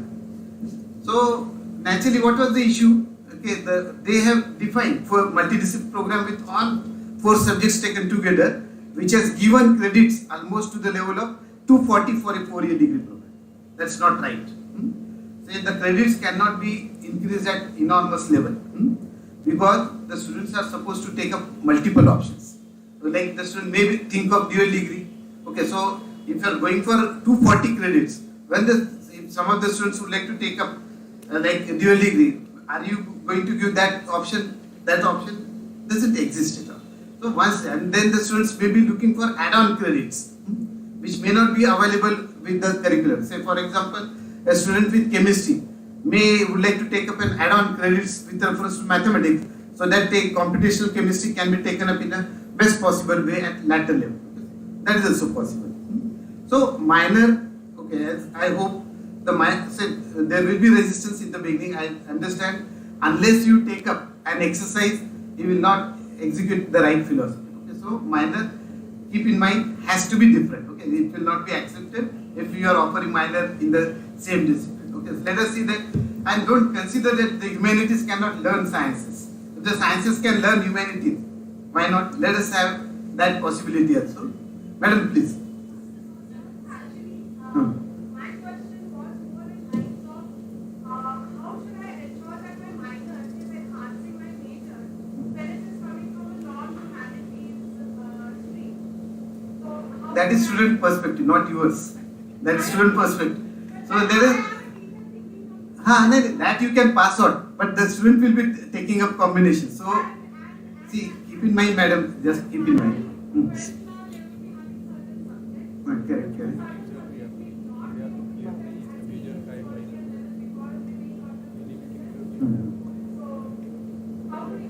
Correct. So let us see. One thing, that's what madam is saying. The student has to enrich. What the student has to enrich, let the student has to decide, not by you. That's one thing. Remove from your mind. So once the student is enrolling, the student is taking up major, minor as per his will. The only tool that is in the hand of like degree granting institution is that whether they are fulfilling curricular framework or not. Now let us look at how can I enhance my knowledge. Say a student taking up like a botany. If he takes up economics as a minor, say the biodiversity requires lot of economic principles also, application of economic principle. So economical botany, in fact, is one of the, say, economics in botany is one of the specialization also, which is being offered at some core programmers. So maybe the botany may be taking up economics as a additional part, as a one which will give a very good understanding of looking towards a technical subject from an angle of economics. So that is also possible. So the minor needs to be bunched together from first year to say final year with a total credits of 18 to 24. Okay, so maybe 18 or 20 credits with which the student could get a separate minor degree. Okay, so keep in mind, now with 4-year degree program, you are going to give minor degree along with major itself. So let us have the freedom to be given to the student with reference to award of minor degree. So that represents an additional department of knowledge. So whether my student taking a political science should go only for that. Okay, so that's my thinking. But we'll have to see that what the students are thinking.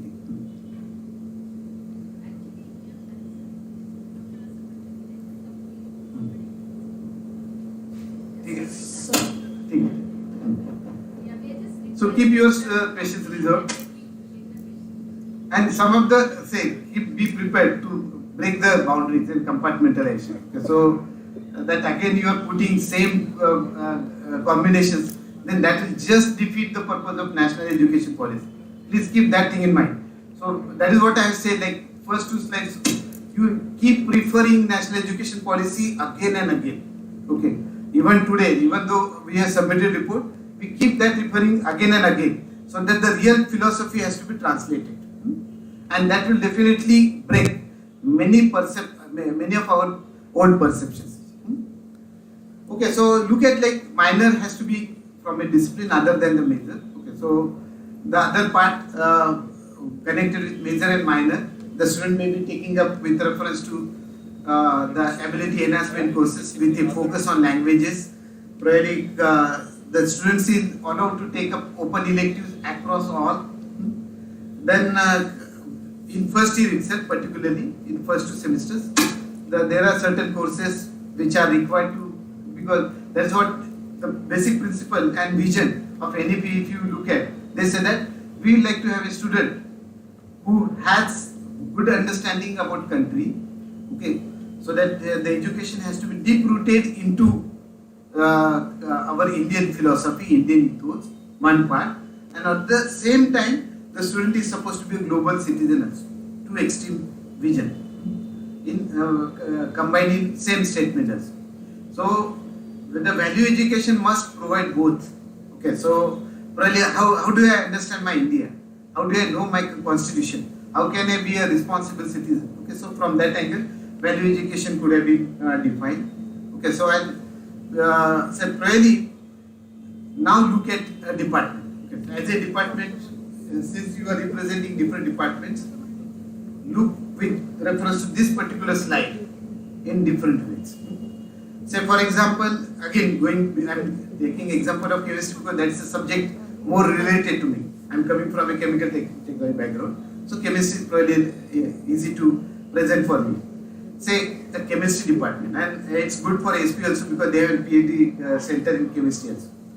Now as a chemistry, when the head and department faculty sits together, what are planning they are supposed to move forward? One, what are different core program subjects which they are offering? Say, are they offering, like say, let us say a 4-year degree program, either honors or research, maybe in organic chemistry, or maybe analytical chemistry, maybe industrial chemistry, maybe a polymer chemistry, maybe a pharmaceutical chemistry, whatever. So you are thinking of that kind of it, or you may be looking for, okay, while looking for a department specific course specialization, you may be looking for maybe working in an interdisciplinary way with other departments, so that you can forward another interdisciplinary program. So that let us say chemistry and physics department together, those faculty who have PhD research in the field of nanotechnology can come together, and chemistry and physics department together can form a 4-year degree program with chemistry plus physics in an area of nanotechnology. That's quite possible. Or you can talk about a double major like chemistry and physics coming together and forming physics plus chemistry together.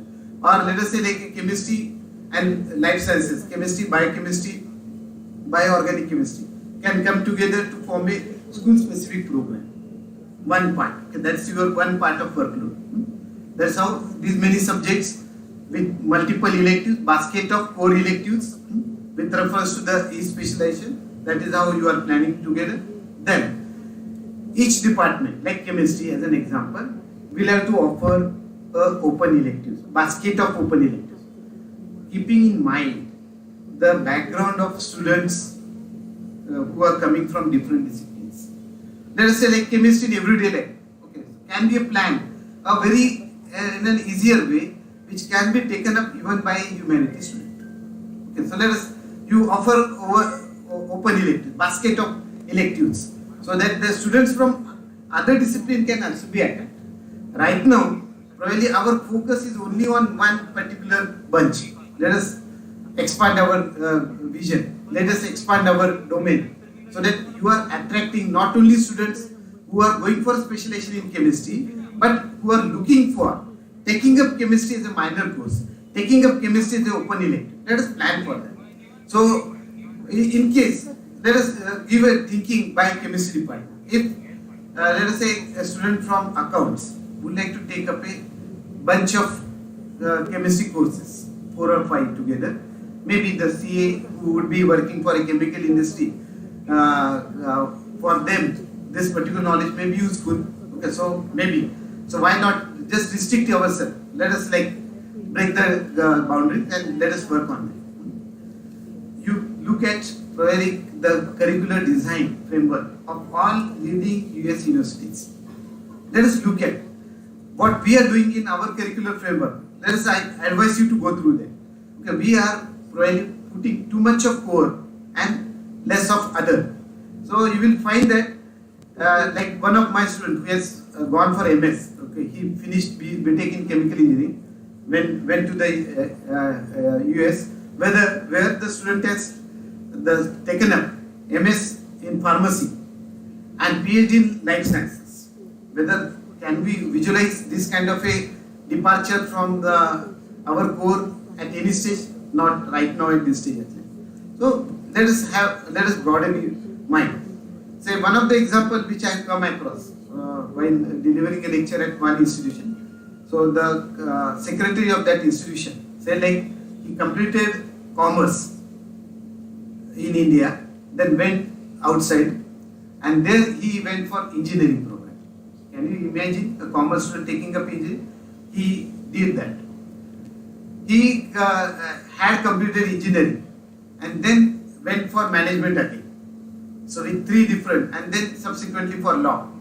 So different possibilities he has exercised, and of course he never went for complete engineering degree. He said I don't want engineering degree, but I want engineering knowledge. So they said that let us say the core credits could be reduced accordingly. That was student specific. Now can we plan for individual student? Right now, because looking at very large enrollment, we may not be. But let us see that we are supposed to exercise this after 5 or 6 years. At the beginning, we may be going in phases, we may be going with a restricted, narrow view of execution of national education policy, but after 4 or 5 years, we are definitely we are required to work on that and keep that thing in mind. So chemistry department, what I said, like they are offering various core, they are offering minor, they are offering open electives, they are offering skill courses also. That is how the overall workload need to be calculated together. So just don't calculate workload only on core. That's one of the initial mistake which was done by Shivaji University, which was subsequently modified. Okay, so keep in mind, so with all these particular combinations, okay, so let us look at how one can move. As far as major part is concerned, we have said that the student is, it's a focus of degree.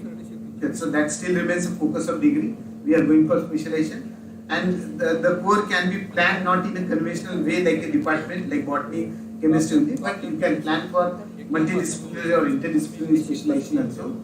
And say like one can work out variety of the possible examples under interdisciplinary or multidisciplinary system where the different departments can come together and see that their expertise is really executed so as to offer the best possible combinations of the major. As far as minor, as I said, okay, that is primarily to provide a multidisciplinary understanding. When I say multidisciplinary understanding, please don't provide courses from same subject, same discipline. Okay, so likewise, as far as 4-year degree program are concerned, okay, so one can offer, okay, normally like at, let us exclude research now. So as far as the 4-year degree program is concerned, okay, one can think of student taking up a simple department specific or school specific or which is multidisciplinary or interdisciplinary. One can think of student taking up double major, and accordingly student may be going for an honors with specializations with reference to that major in advanced level at 4th year. The degree in engineering technology is completely different. Okay, so there again there is a concept of minor and major. We will come to that. Okay, so as far as like honors with research is concerned, there are certain guidelines which every college as well as student has to fulfill. Like the student is allowed to take up admission in 4-year on a research degree provided the student has achieved CGPA of 7.5 in first 3 years, and the college is allowed to start the 4-year research degree program provided they have PhD center in that particular subject and has minimum of 2 PhD guides in that particular program. So that's what we like to keep in mind. As I said, major and minor in engineering is totally little bit taking a different way. Okay? And probably AICT is releasing their guidebook shortly. Okay, they say that like over and above. Okay, so that is say whatever major minor concept that we have defined. Okay, in addition to that, okay, so engineering student now is allowed to take up music as a minor. Okay, that's allowed. Over and above, okay, that minor part, okay, there is certain possibility of additional specialization. So over and above major, minor, interdisciplinary part, okay, the student is allowed to take up additional specializations over 160 credits, so that you can think of around 5 to 6 courses. If it is from the same specialization, then they will call their engineering degree as an honors degree. So that's the difference in the nomenclature of honors degree in engineering program and honors degree in non-professional program. That is what we like to keep in mind. In case the student takes up over and above 160 credit, he or she takes up some 18 to 22 credits of other specializations, then it becomes a major and minor degree for an engineering program. Okay, so that is over and above. So the student is still allowed to take up minor from other discipline within 160 credit. This is over and above. Okay, now let us say like you are allowed to take up on open electives. The primary purpose of going for an open electives in first year is to see that whatever the choice of major which the student has done, okay, is it in right line or not? Okay, so that is the basic purpose with which the student would be taking up the multidisciplinary courses in first year. And whenever the students are taking up multidisciplinary courses in second year, probably they are looking for advancing the knowledge in broader perspective. Okay, so probably you are looking at skill programs connected with major, sometimes with minor also, and we need to say that they are aligned. The skill programs are aligned with international standards with reference to skill qualification itself, and need to have a blend of variety of the possibilities. Okay, so where the student is not only expected to have a classroom teaching and laboratory practicals, but there has to be hands-on demonstration as well as an on-job training. As I said, like if the student is capable, if the student is given GC as a skill program for a chemistry student, gas chromatography, then the live demonstration of operational part of gas chromatography is the real examination connected with that skill program. Working with gas chromatography for a 4-week internship in an industry where the student would be taking up variety of the approaches for operation of gas chromatography will be a next feature. So a skill program has to have a added element of a hands-on experience, good demonstration of an expertise, and on-job training as well.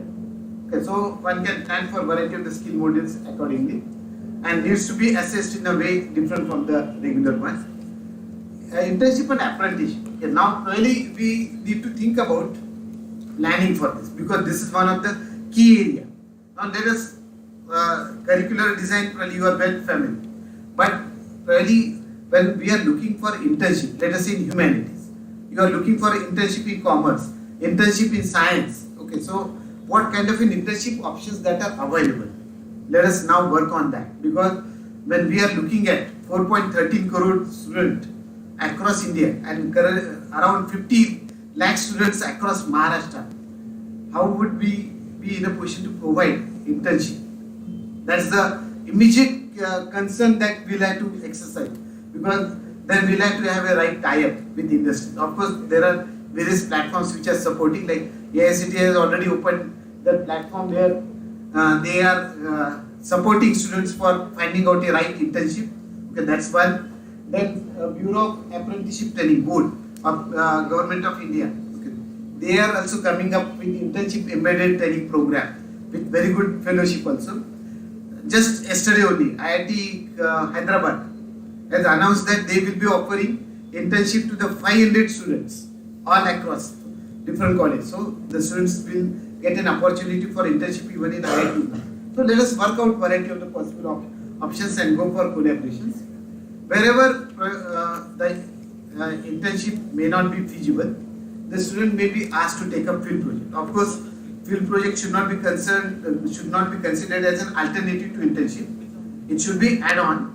But in case to begin with, at least if the student doesn't get internship, then let us identify certain regional case studies and go undertake field projects, so that students will be working on the field for execution of the project which is given to them. Okay, so IKS is one area where every faculty need to well accustomed to. Okay, so for every domain there is a certain knowledge which is being available. We know that like CSR has given a long fight against US patent system, and thereby the patent given for turmeric or neem, was in fact withdrawn accordingly. But that has given a good understanding, information that we have a knowledge, but it's not documented. It's not part of our academic system. So let us see that that becomes a part of an academic system.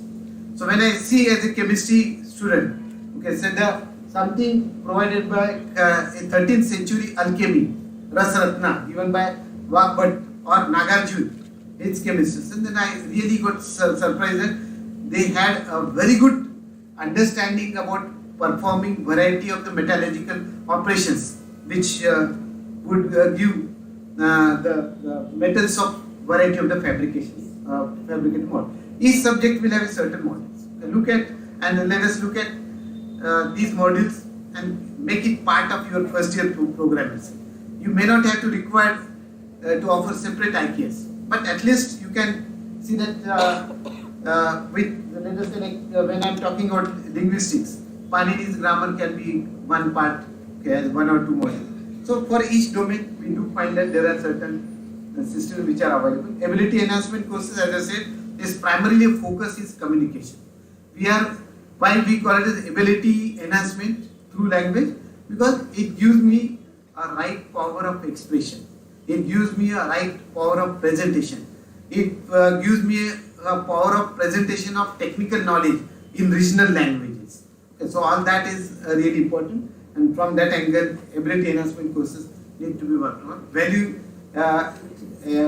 value-added courses, value education, which is common to all, will have to be given to the first year, and accordingly one can plan for the design of co-curricular value education program common for different departments. Co-curricular courses also you can plan, so there are a lot of activities which can be creditized. Okay, so, and wherever possible, wherever your board of studies permits, an academic council permits, let us see that you are allowing the students to access the online courses, right now mainly through SWAYAM platform only.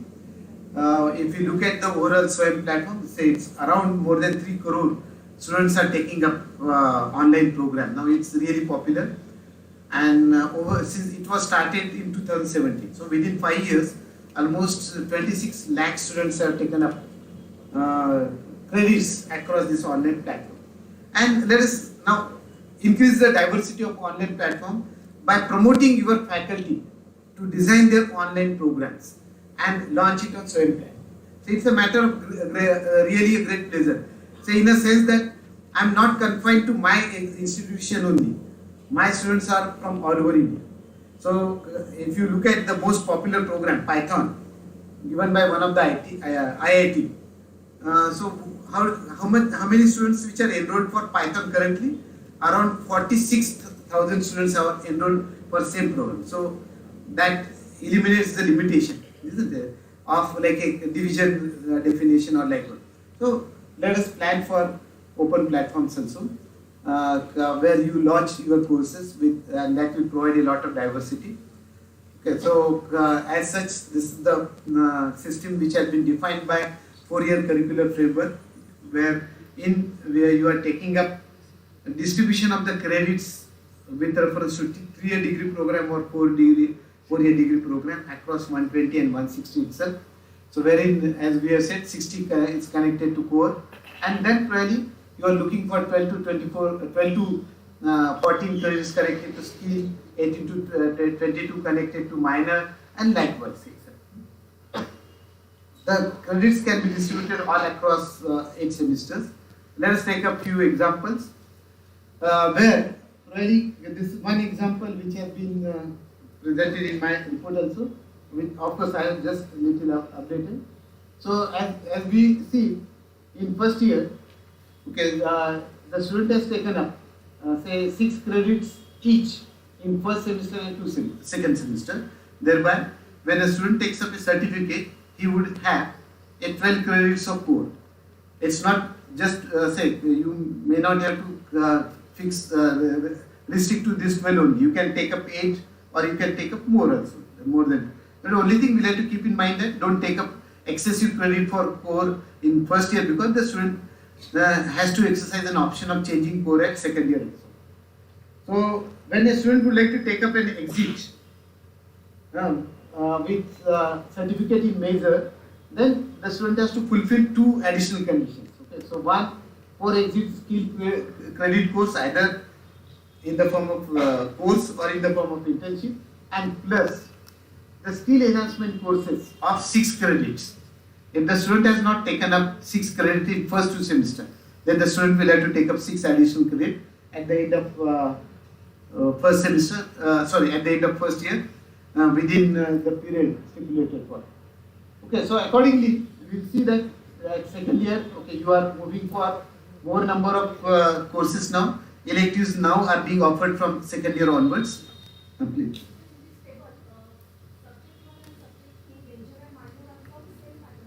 No, they are from the. Then just what I happened? This line is not.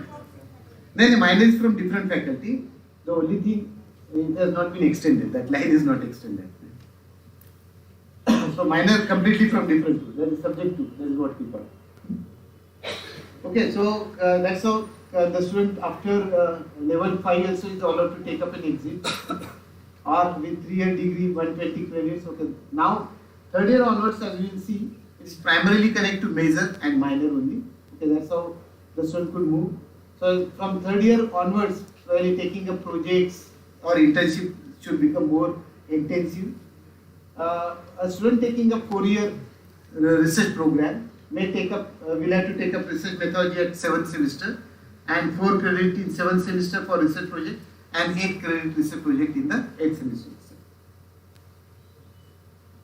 So this is another definition by which you could be planning for a school specific. That was department specific. Okay, so where now you may be thinking of going for a combinations across different departments so that they form one particular school or one umbrella. Okay, so like School of Indian Languages, School of Foreign Languages, School of Life Sciences, School of Physical Sciences, or let us say School of Mathematical Sciences, School of Social Sciences, School of Performing Arts. Okay, so like different departments can come together and share their expertise under one common umbrella, which becomes a multidisciplinary course, and accordingly the students may start taking up courses from different departments so as to become one multidisciplinary program. So that's how one can plan for first 4 years, either with research or honors degree. Okay, so that one can think of 5-year integrated PG program also, where the student is continued with, out of those 3 departments, student is continued with only one subject with research specialization in that area, and that's how a PG program becomes a completely research intensive. And the PhD now, as per national education policy, in addition to the coursework related to the PhD area, research methodology, the student has to take up one educational course on education, so that the student, in case takes up teaching as a career, will have a very good idea about delivery of course content, and at the same time it is expected that the PhD student has to exercise at least 5 hours to 10 hours of teaching in a semester. Okay, so this is how probably one need to see that whatever curriculum that you are planning, okay, see that they are being provided in different dimensions. So don't restrict it to only classroom teaching. So experiential learning has to become a major area. Okay, so wherever, and that is the reason why internship should become strong in future. Right now, the 4-year curricular framework given by UGC in December 2022 has talked about only about 2 to 4 credits only. But in future, it is going to be extended to the level of 24 to 32 credits, which means around 20% of the overall credits of 160 would be internship embedded program. So we need to be prepared for that. Every program has to have a certain objectives. Okay, so now courses are, how do you recognize equivalence of the courses? Based on course outcome itself. And the attainment of the course outcome, the planning for determination of that course outcome needs to be carried on a regular basis. So every course will have a certain 3 to 4 outcomes which needs to be analyzed through variety of the performance indicators. And in case the assessment indicates that, whether it's a your regular assessment or whether it's a exit feedback, whether it's a feedback with peer, if it indicates that there has to be change of outcome attainment, then need to review, undertake action plan, and again change everything. Okay, so this revision and review has to be taken up at the end of 2 to 3 years regularly. And as far as again another principle which National Education Policy has said, let us not just concentrate on summative assessment. Wherever possible, go for formative kind of an assessment, which would be a continuous exercise. Okay, one can plan variety of the methodologies so as to facilitate the formative kind of an assessment also. And really here we are looking for some of the developments. Okay, so one of the development which becomes immediate pertinent is to provide say the improvement exams. Probably you must have read just day before yesterday, Karnataka VNET, so that is their Vishweshwaraya Technological University across Karnataka. Now they are introducing improvement exams or re-exam. So once the student takes up an exam after the end of the semester or after the end of a academic year, okay, the students will be given an opportunity for re-examination within 15 to 1 month after finishing that examination, so that the student will get a second option of like in case to appear for an examination, and in that way they can save their year to be being dropped out. Okay, so that option is now a pertinent part of National Education Policy. Today or tomorrow you may be looking at. Second part, when you are looking for on-demand examination. Now the improvement exam or re-exam, okay, you may say that it's an examination for, say, the academically weaker student, academically slow student, slow learners, wherein you are giving a 15 days gap, 1 month gap, you are providing remedial coaching, you are trying to eliminate their curriculum gaps and allow and prepare the students for reappearing. One way. Look at the other way, because we are supposed to look for advanced learner also, where the students may be talking about on-demand examination. The student may be taking up an examination, not like for 160 credits only after 4 years. The students may complete their 160 credit if possible within 2 or 3 years also. And one of the regulations by UP has allowed that. UP through their regulations has allowed this like completion of early credits. Okay, but probably still it is in a limited option. Okay, one has to work out a enlarged option so that whenever the student feels that he has completed that credit, he could press a button of on-demand examination and can appear for an examination. So for which you require a very good question bank for that. That is what we call as the educational acceleration for gifted students. And simultaneously, probably in future, we may be talking about recognition of prior learning. Okay, where when we are talking about multiple entry and exits, let us say like the student takes up an exit, a commerce student, let us say. The commerce student has taken up an exit and after following all norms and gone for working in a bank.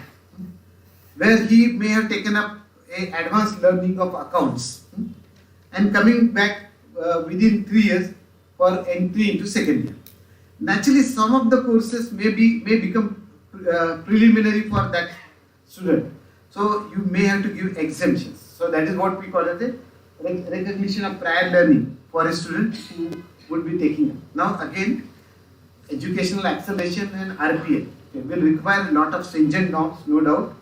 But as I said, like, we need to be prepared for all such practices to be executed in future. So just executing curricular framework from let us say July 2023 onwards doesn't complete our job. Okay, we need to move ahead. So that's how we need to keep, like, now probably through that regulation released in December, Government of Maharashtra has tried to bring uniformity in terms of credit structure. Okay, so which is being presented here. Okay, so right now, just going to the end, now one can plan for dual degree. As I said, like, provided you have good NRF ranking or good A grade, A plus or A double plus, you can plan for joint degree as well as twinning degree also. And with that, probably you can really cross the internationalization of curricular framework with dual, joint and twinning degree. Okay, so whenever you are planning with institutions abroad, okay, so first thing that we have to keep in mind, both of the programs, when you talk about two degrees or dual degree, both of the programs are required to be offered in physical mode, face-to-face mode, and in the same discipline. However, whenever you are talking about dual degree program within India, let's say SP College, let us say working in collaboration with Ruia College in Mumbai, okay, then they can plan for dual degree even two different disciplines, and even at SP it may be face to face, and at Ruia it may be online. Okay, both of the options can be exercised. And while going for a design of dual, twinning and joint degree, we'll have to keep in mind that when two institutes are participating, then at least 30% of the total credit taken together will come from each institution, so that both of the institutions are partnering on equal basis. So that's a basic understanding. And probably we'll have to provide a right learning environment because students are being given a lot of options. The ADC guideline has stated clearly, it's a duty of higher education institution to support the student. Okay, so don't say that we are not allowing students to move to the other institution. It's a duty it's a choice of the student, okay? And you are required to support student in best possible way. And ultimately, okay, what is basic purpose of it? Like, we are taking up the philosophy of the Swami Vivekananda and the earlier philosophy which was given by Albert Einstein. Both of the philosophies are the part of national education policy. Both of the statements are presented in the early draft guideline of national education policy. So see that you do carry a real exercise. So now really say that the pathway is complex and we need to be prepared. And if you approach execution with old mindset, then that's definitely an issue. And then keep in mind, across Maharashtra, okay, so whenever you are planning, across Maharashtra there is a lot of diversity and you need to recognize that. Mumbai and Pune may be on the same platform because they are already looking for only one subject in the final year of a BSc, BA, BCom degree. But Nagpur, Amravati and Nanded, okay, sir, even Aurangabad, okay, they are looking for 2 or 3 subjects in the final year. So let us see that we need to understand that there is diversity, and we are planning for design of the curriculum right from the first year. Okay, so that you would be able to have the best possible way of providing curriculum framework. I will just present you one thing.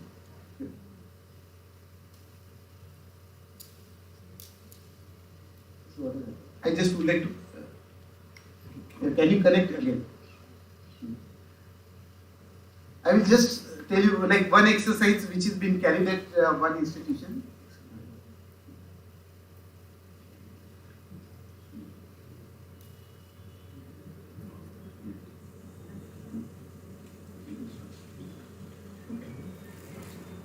See, See, the exercise is still in the middle stage. It's not entirely in line with national education policy.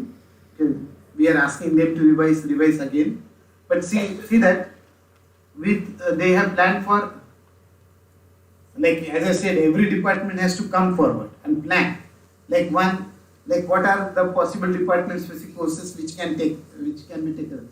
Like it was planning with zoology as major and economics as minor. Then they had thought of the other school-specific program. Okay, wherein like at first year, second year, what are possible courses which can be offered as a bunch together. Third way, same department. Okay, where they are combining like double major, zoology and botany, or like the madam wanted to have enhancement of understanding with political science, then political science plus history as a double major, that is option available. Now exercise all these options. Exercise what are different possible courses that you are launching. Now, as I said, it is just in halfway. Okay, it's not complete because this particular department for a college. I am talking about department as a unit, not as a college. Please remove that.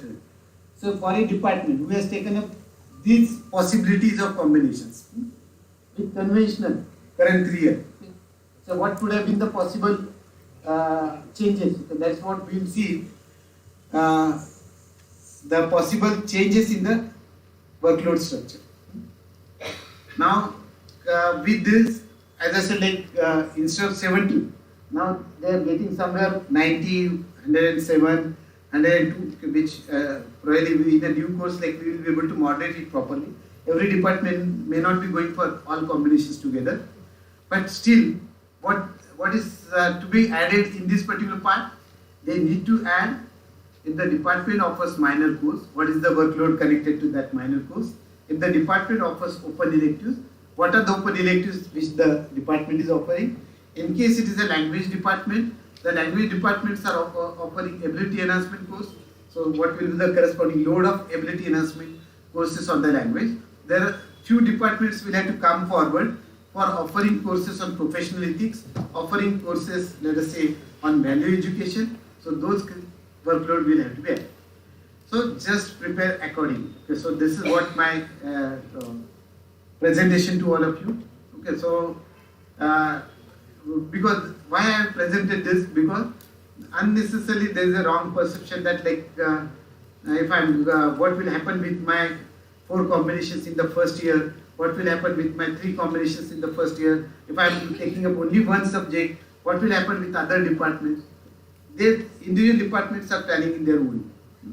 Let us not mix up the planning of each department together. So let us move forward. Now I think it's completely open for questions. I know that like you have lot of questions. Come on now, start bombarding with the questions. Thank you, sir. Very nice presentation. I have a very small question. Actually, few questions are there. The first question is that. So, actually, there is an objection on choice-based credit system that though it is implemented, still students are not getting a choice, and that's why we are thinking that this national education policy will provide a better choice to the students. But we consider the major subject as far as the choice. I should just interrupt. Why there is a failure in CBCS system? Who did not offer flexibility? System. You can say system.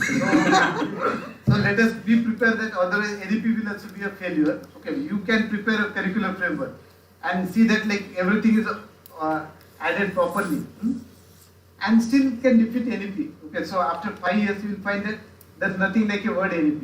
Okay, CBCS was implemented way back, almost I think many universities have started from 2010, someone 2016. Amravati University has recently started 2022, but the student could not get the flexibility of taking up courses. So we are ready to give flexibility as you just. So let us learn lesson from that. Why you did not provide, and The So thing is what that were the hurdles? Let us eliminate those hurdles right now at this stage. yes, so in new educational systems, when we have to give choice to the major subject for the students, we have seen that only 6 credits are there for the first year, second year. So in current education system, as you told us that don't compare with the old system, still it is, we have to compare it since students have a better choice in old system if we consider the major subject. Since after the 4th semester, he have a choice to choose that which is the major subject. Right now he don't have a choice. After the 12th only, he have to choose that which major subject he have to prefer. And So I just think you have shown that. Just let me interrupt. You say like core is taken less. I have already provided an Excel sheet. Yes, Where sir. let me cover. Then don't you can just because we like I have just interrupted you. Okay, that core subjects are not going to be reduced. Just remove them. That is the reason why I have presented that Excel sheet. I have compared it like conventional versus the core courses. You are getting more credits in fact. And just again, the domain of offering core is not just theory. Domain of offering core is equally with reference to skill courses, is equally with reference to internship. Okay? We are making students really employable. So even if you offer 20 theory courses and no hands-on experience, will that be student and employable? The industry says that we are required to train them for 6 months, then they become really employable. By the time they become employable, they leave the industry. So that's a regular issue of it. So we need to say that while planning for core, just don't focus on content. Okay? That I am presenting 20 years. But let us see that if whatever he is learning, simultaneously get a right skill. So core is not just theory. Core is connected to skill program, connected to that core also. That's what I explained. Like if I am taking up chemistry, so can I have a separate skill program with reference to synthetic organoleptic? I can design even a virtual lab also, wherein, like say, suppose if I would cracking, let us say I would like to explain petroleum cracking, not normally possible in a lab. I can develop a virtual lab and can give a real simulating experience of working in a virtual lab with reference to cracking operation. The student will get hands-on experience. So cores are not going to be reduced. In Yes, fact, they are going to be I want to ask you that whether that 6 credits were there for a major, and if we divide it that is into for 2 first majors, year only. yeah, if we divide it to 2 majors, that becomes 3. But minor having 4 credits, and the major one having No, 3 minor will credits. be reduced accordingly. Okay, Minor will be reduced accordingly. so we can With double measure, minus will be of less magnitude. student have to in the first year only he have to decide which major he have to. They have one more option. They can change at second year also. That is the reason why it has been requested that let us keep less credit in first year. You can increase more credits from second year onwards. In second year onwards, you have only that paper only. You have open electives. And say probably 1 or 2 courses on ability enhancement. Rest of them are core subjects only. You are increasing core from second year onwards. You have been asked to keep core minimum at first year because we would like to exercise an option of change of core if required for a student who would like to change at second year. The second question is for overall and above credits. For non-professional courses, you told us that they are not going ahead of 160. Not more than 180. Say 160 to 180. Our government of Maharashtra guideline, which is going to come in, like it says that one has to offer credit in between 160 to 180. For non-professional courses. 160 20 minimum, but 20 don't credit go is the beyond margin. 180. That's the name. Thank you, sir. Thank you.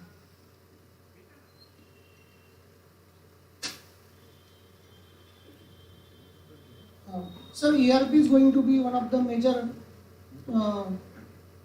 play important role.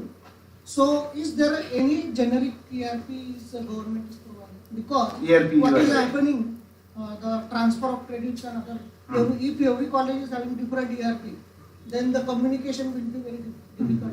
There will be no seamless communication. Correct. So in this aspect, what will be Right. What he has said, like a very good thing, like because ERP of one institute has to be compliant with other institute ERP.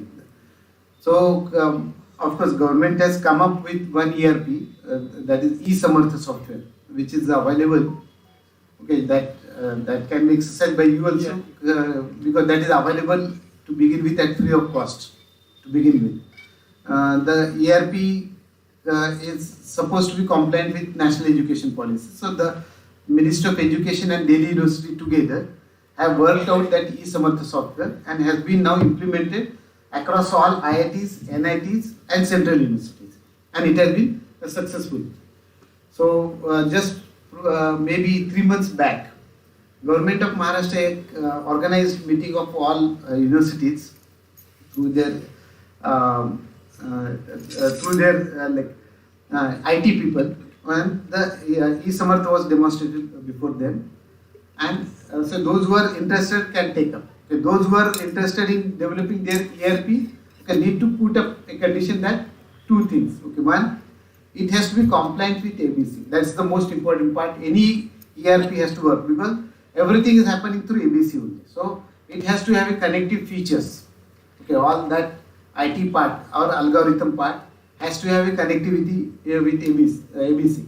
Another part, since you are required to say for mobility across different institutions, so as to exercise credit transfer, what is required is to have MOU between different institutions. So whenever the institutions are supposed to take up MOU, please include ERP as one of the part, so that ERP of one institution is aligned with ERP of another.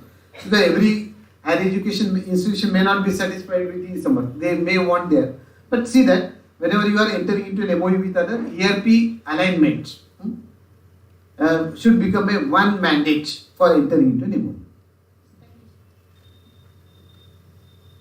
Another?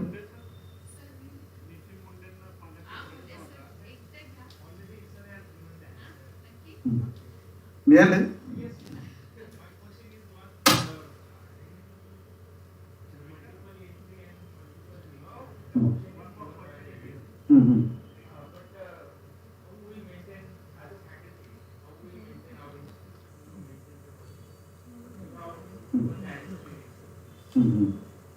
That is only that is not a right answer. That is answer with refers to workload calculations, but particularly for lateral entry, it's not a free entry. So don't take up it as a free entry because that is only 10% above intake. With 10% reservation, lateral entry will also carry a reservation across lane. So very few students will be able to exercise lateral entry based on the merit. So don't say because there were many self-finance institutions which were having an apprehension that we are running a self-finance course, and actually the student would like to move from one institution to another just because of fees. Okay? It's not a free exit. Okay? So it is always governed by certain conditions.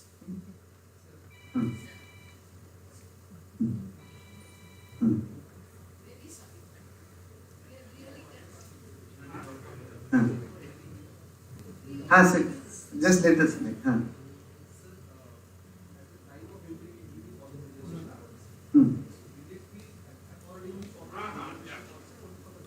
No, it's at every level, because every level is different. You are talking about 4 degrees. No?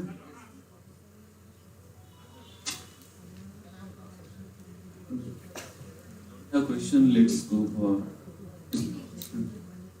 The last question. Standard वेगळा आहे आणि standard नाही sir नाही don't नाही काय होतं एक नाही just let me compare don't put wrong words I did not say standard what I say like they have different curricular framework कारण तो लगेच दुसरीकडे वेगळ्या अँगलने जाईल डोंट पुट रॉंग प्रत्येक शब्द खूप केअरफुली वापरला पाहिजे पण महाराष्ट्र गव्हर्नमेंटने आधी एक कमिटी केली होती आणि त्यांनी असं ठरवलं होतं की इक्वल प्लॅटफॉर्म करायचं मला वाटतं हे सगळं जे काही चाललंय मिसळ ते आधी करावं आणि मग हे करावं याचं कारण असं आहे की हे होत राहणार आहे प्रत्येक युनिव्हर्सिटी असं म्हणत राहणार आहे की आम्हाला आमचं चाललंय ते बरोबर चाललंय कारण की प्रत्येकाचा वर्कलोड आहे आणि ते होणार आहे मला वाटतं की तुमच्यासारखे जे वरच्या लेवलवरती काम करतात त्यांनी खरं गव्हर्नमेंटला म्हणायला पाहिजे report already is in the domain of the thing that's one question and second question I want to address की we have listen so many people who are talking about IKS in a different format like you are saying that there is a separate course on IKS and somebody is saying that there should be integral part of the subject. I did not say IKS is a separate course. No, I'm just saying that there has to be some come in your favorite. No. See, just let me complete. Now, IKS, I did say like it could be offered as a module. म्हणून ते example दिले. If you just look at the table, एखाद्या philosophyचा, if they wanted to include, what can be possible? So they can include 1 or 2 modules on IKS as an introductory part at first year only.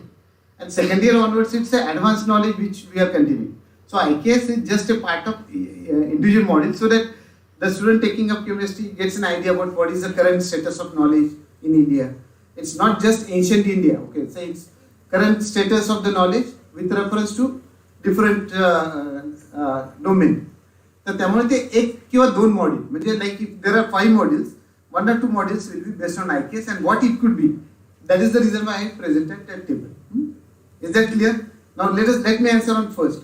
And in case you are satisfied, then only otherwise we'll continue. First thing, say why I have presented this different curriculum, because when we have prepared our report, when we have prepared our committee report, our committee carried deans from all universities. And we have taken the due cognizance of all this the diversity across curricular framework. Okay. Like say for example, Swami Ramanand Tirtha University is offering BSc in a different way. Mumbai and Pune University is offering in a BSc different way. Not an issue. But whenever you are planning for, can we find a easy shift or transfer? And that is the reason why I say like when we are talking about faculty specific, school specific, department specific, all these options have been exercised from what angle, so that each university will find something at least connected to them. Those for going for a double major or a faculty specific, for them naturally those who are coming from students like those deans who are working with Swami Ramanand Tirtha University will find that option more easier. While a school specific or a department specific option will be more convenient to University of Mumbai and Savitribai Phule Pune University. So from that angle only all these plans are excellent. One. Second part, you said like ask all senior level to put the things in force and then tell us. Okay. That exercise has been already done. So in Pune, last month only, every university has been asked to make a presentation. What kind of plan they are exercising. Wherever they carried certain presentations, we have suggested those revisions. And based on those revisions, they have been asked to make second presentation at Jalgaon on 27th and 28th February. So we are taking it as a regular exercise and we are trying to see that there is an uniformity. Okay, uniformity in NEP principle. We are required to be very much diversity, we are required to be very much flexible, everything. But at least they should follow the national education policy philosophy in total. That's an understanding. So there is a second presentation. Okay, at first presentation we have come across lot of flaw from different universities and have been asked to make those changes also. And those changes will be reflected. If not, then probably this, we will give you a final guideline. That is how the university will have to work. One. Second part, while doing so, why I presented that Excel sheet? Because that is an Excel sheet which is an ongoing exercise. Not by that college, but by us. Okay, when I said, because I have noted when we visited as a member of steering committee, we are visiting every university. I am visiting now Pune University in the afternoon for same work. So wherein we have noted lot of discrepancies, lot of divergence. And based on that, then the workload calculation concept has come up. And we said that let us select 10 different colleges under every university by PVC and the joint director of that region. See that they are as diverse as possible. They may be single stream, they may be multidisciplinary. They may be from rural, they may be from urban. They may be from technical education, they may be from non-professional domain. They may be autonomous, they may be non-autonomous. Let us take up all and ask that those 10 colleges to work out those department options and come out with the workload. And then we are developing formula for workload, which we are submitting to Government of Maharashtra. And then the old workload calculations will be replaced by revised workload calculations.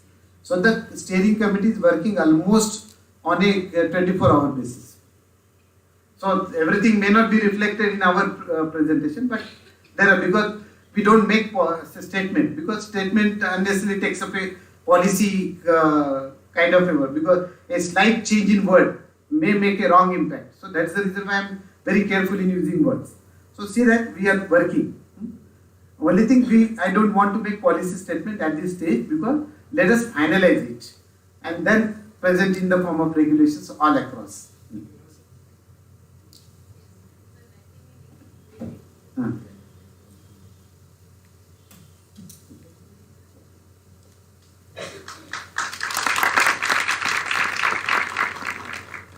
Sir, your nanoscale exercise is really commendable. Now I request Dr. Anil Garze, Associate Professor in Physics, to propose the vote of thanks.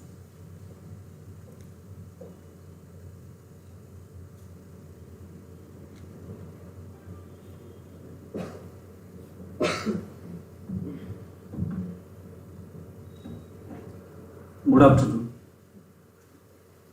On behalf of SP Bundlian and SP College, I would like to thank Professor Ravindra Kulkarni, former OVC, Mumbai University, for such a nice and excellent presentation.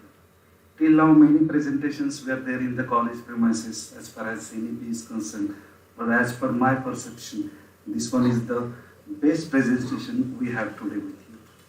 You have really enlightened us about the many things like open elective, the ABC benefits, multidisciplinary and interdisciplinary approach, as well as mechanism of transfer and redemption of credits, various combinations of major, minor and other courses too. Once again, thank you so much, sir, for such an excellent presentation on multidisciplinary approach in NEP. And last but not the least, all the delegates are requested to join for delicious lunch. It's waiting for you. Thank you so much. And we'll come back here, gather here at 2 p.m. Okay? Thank you.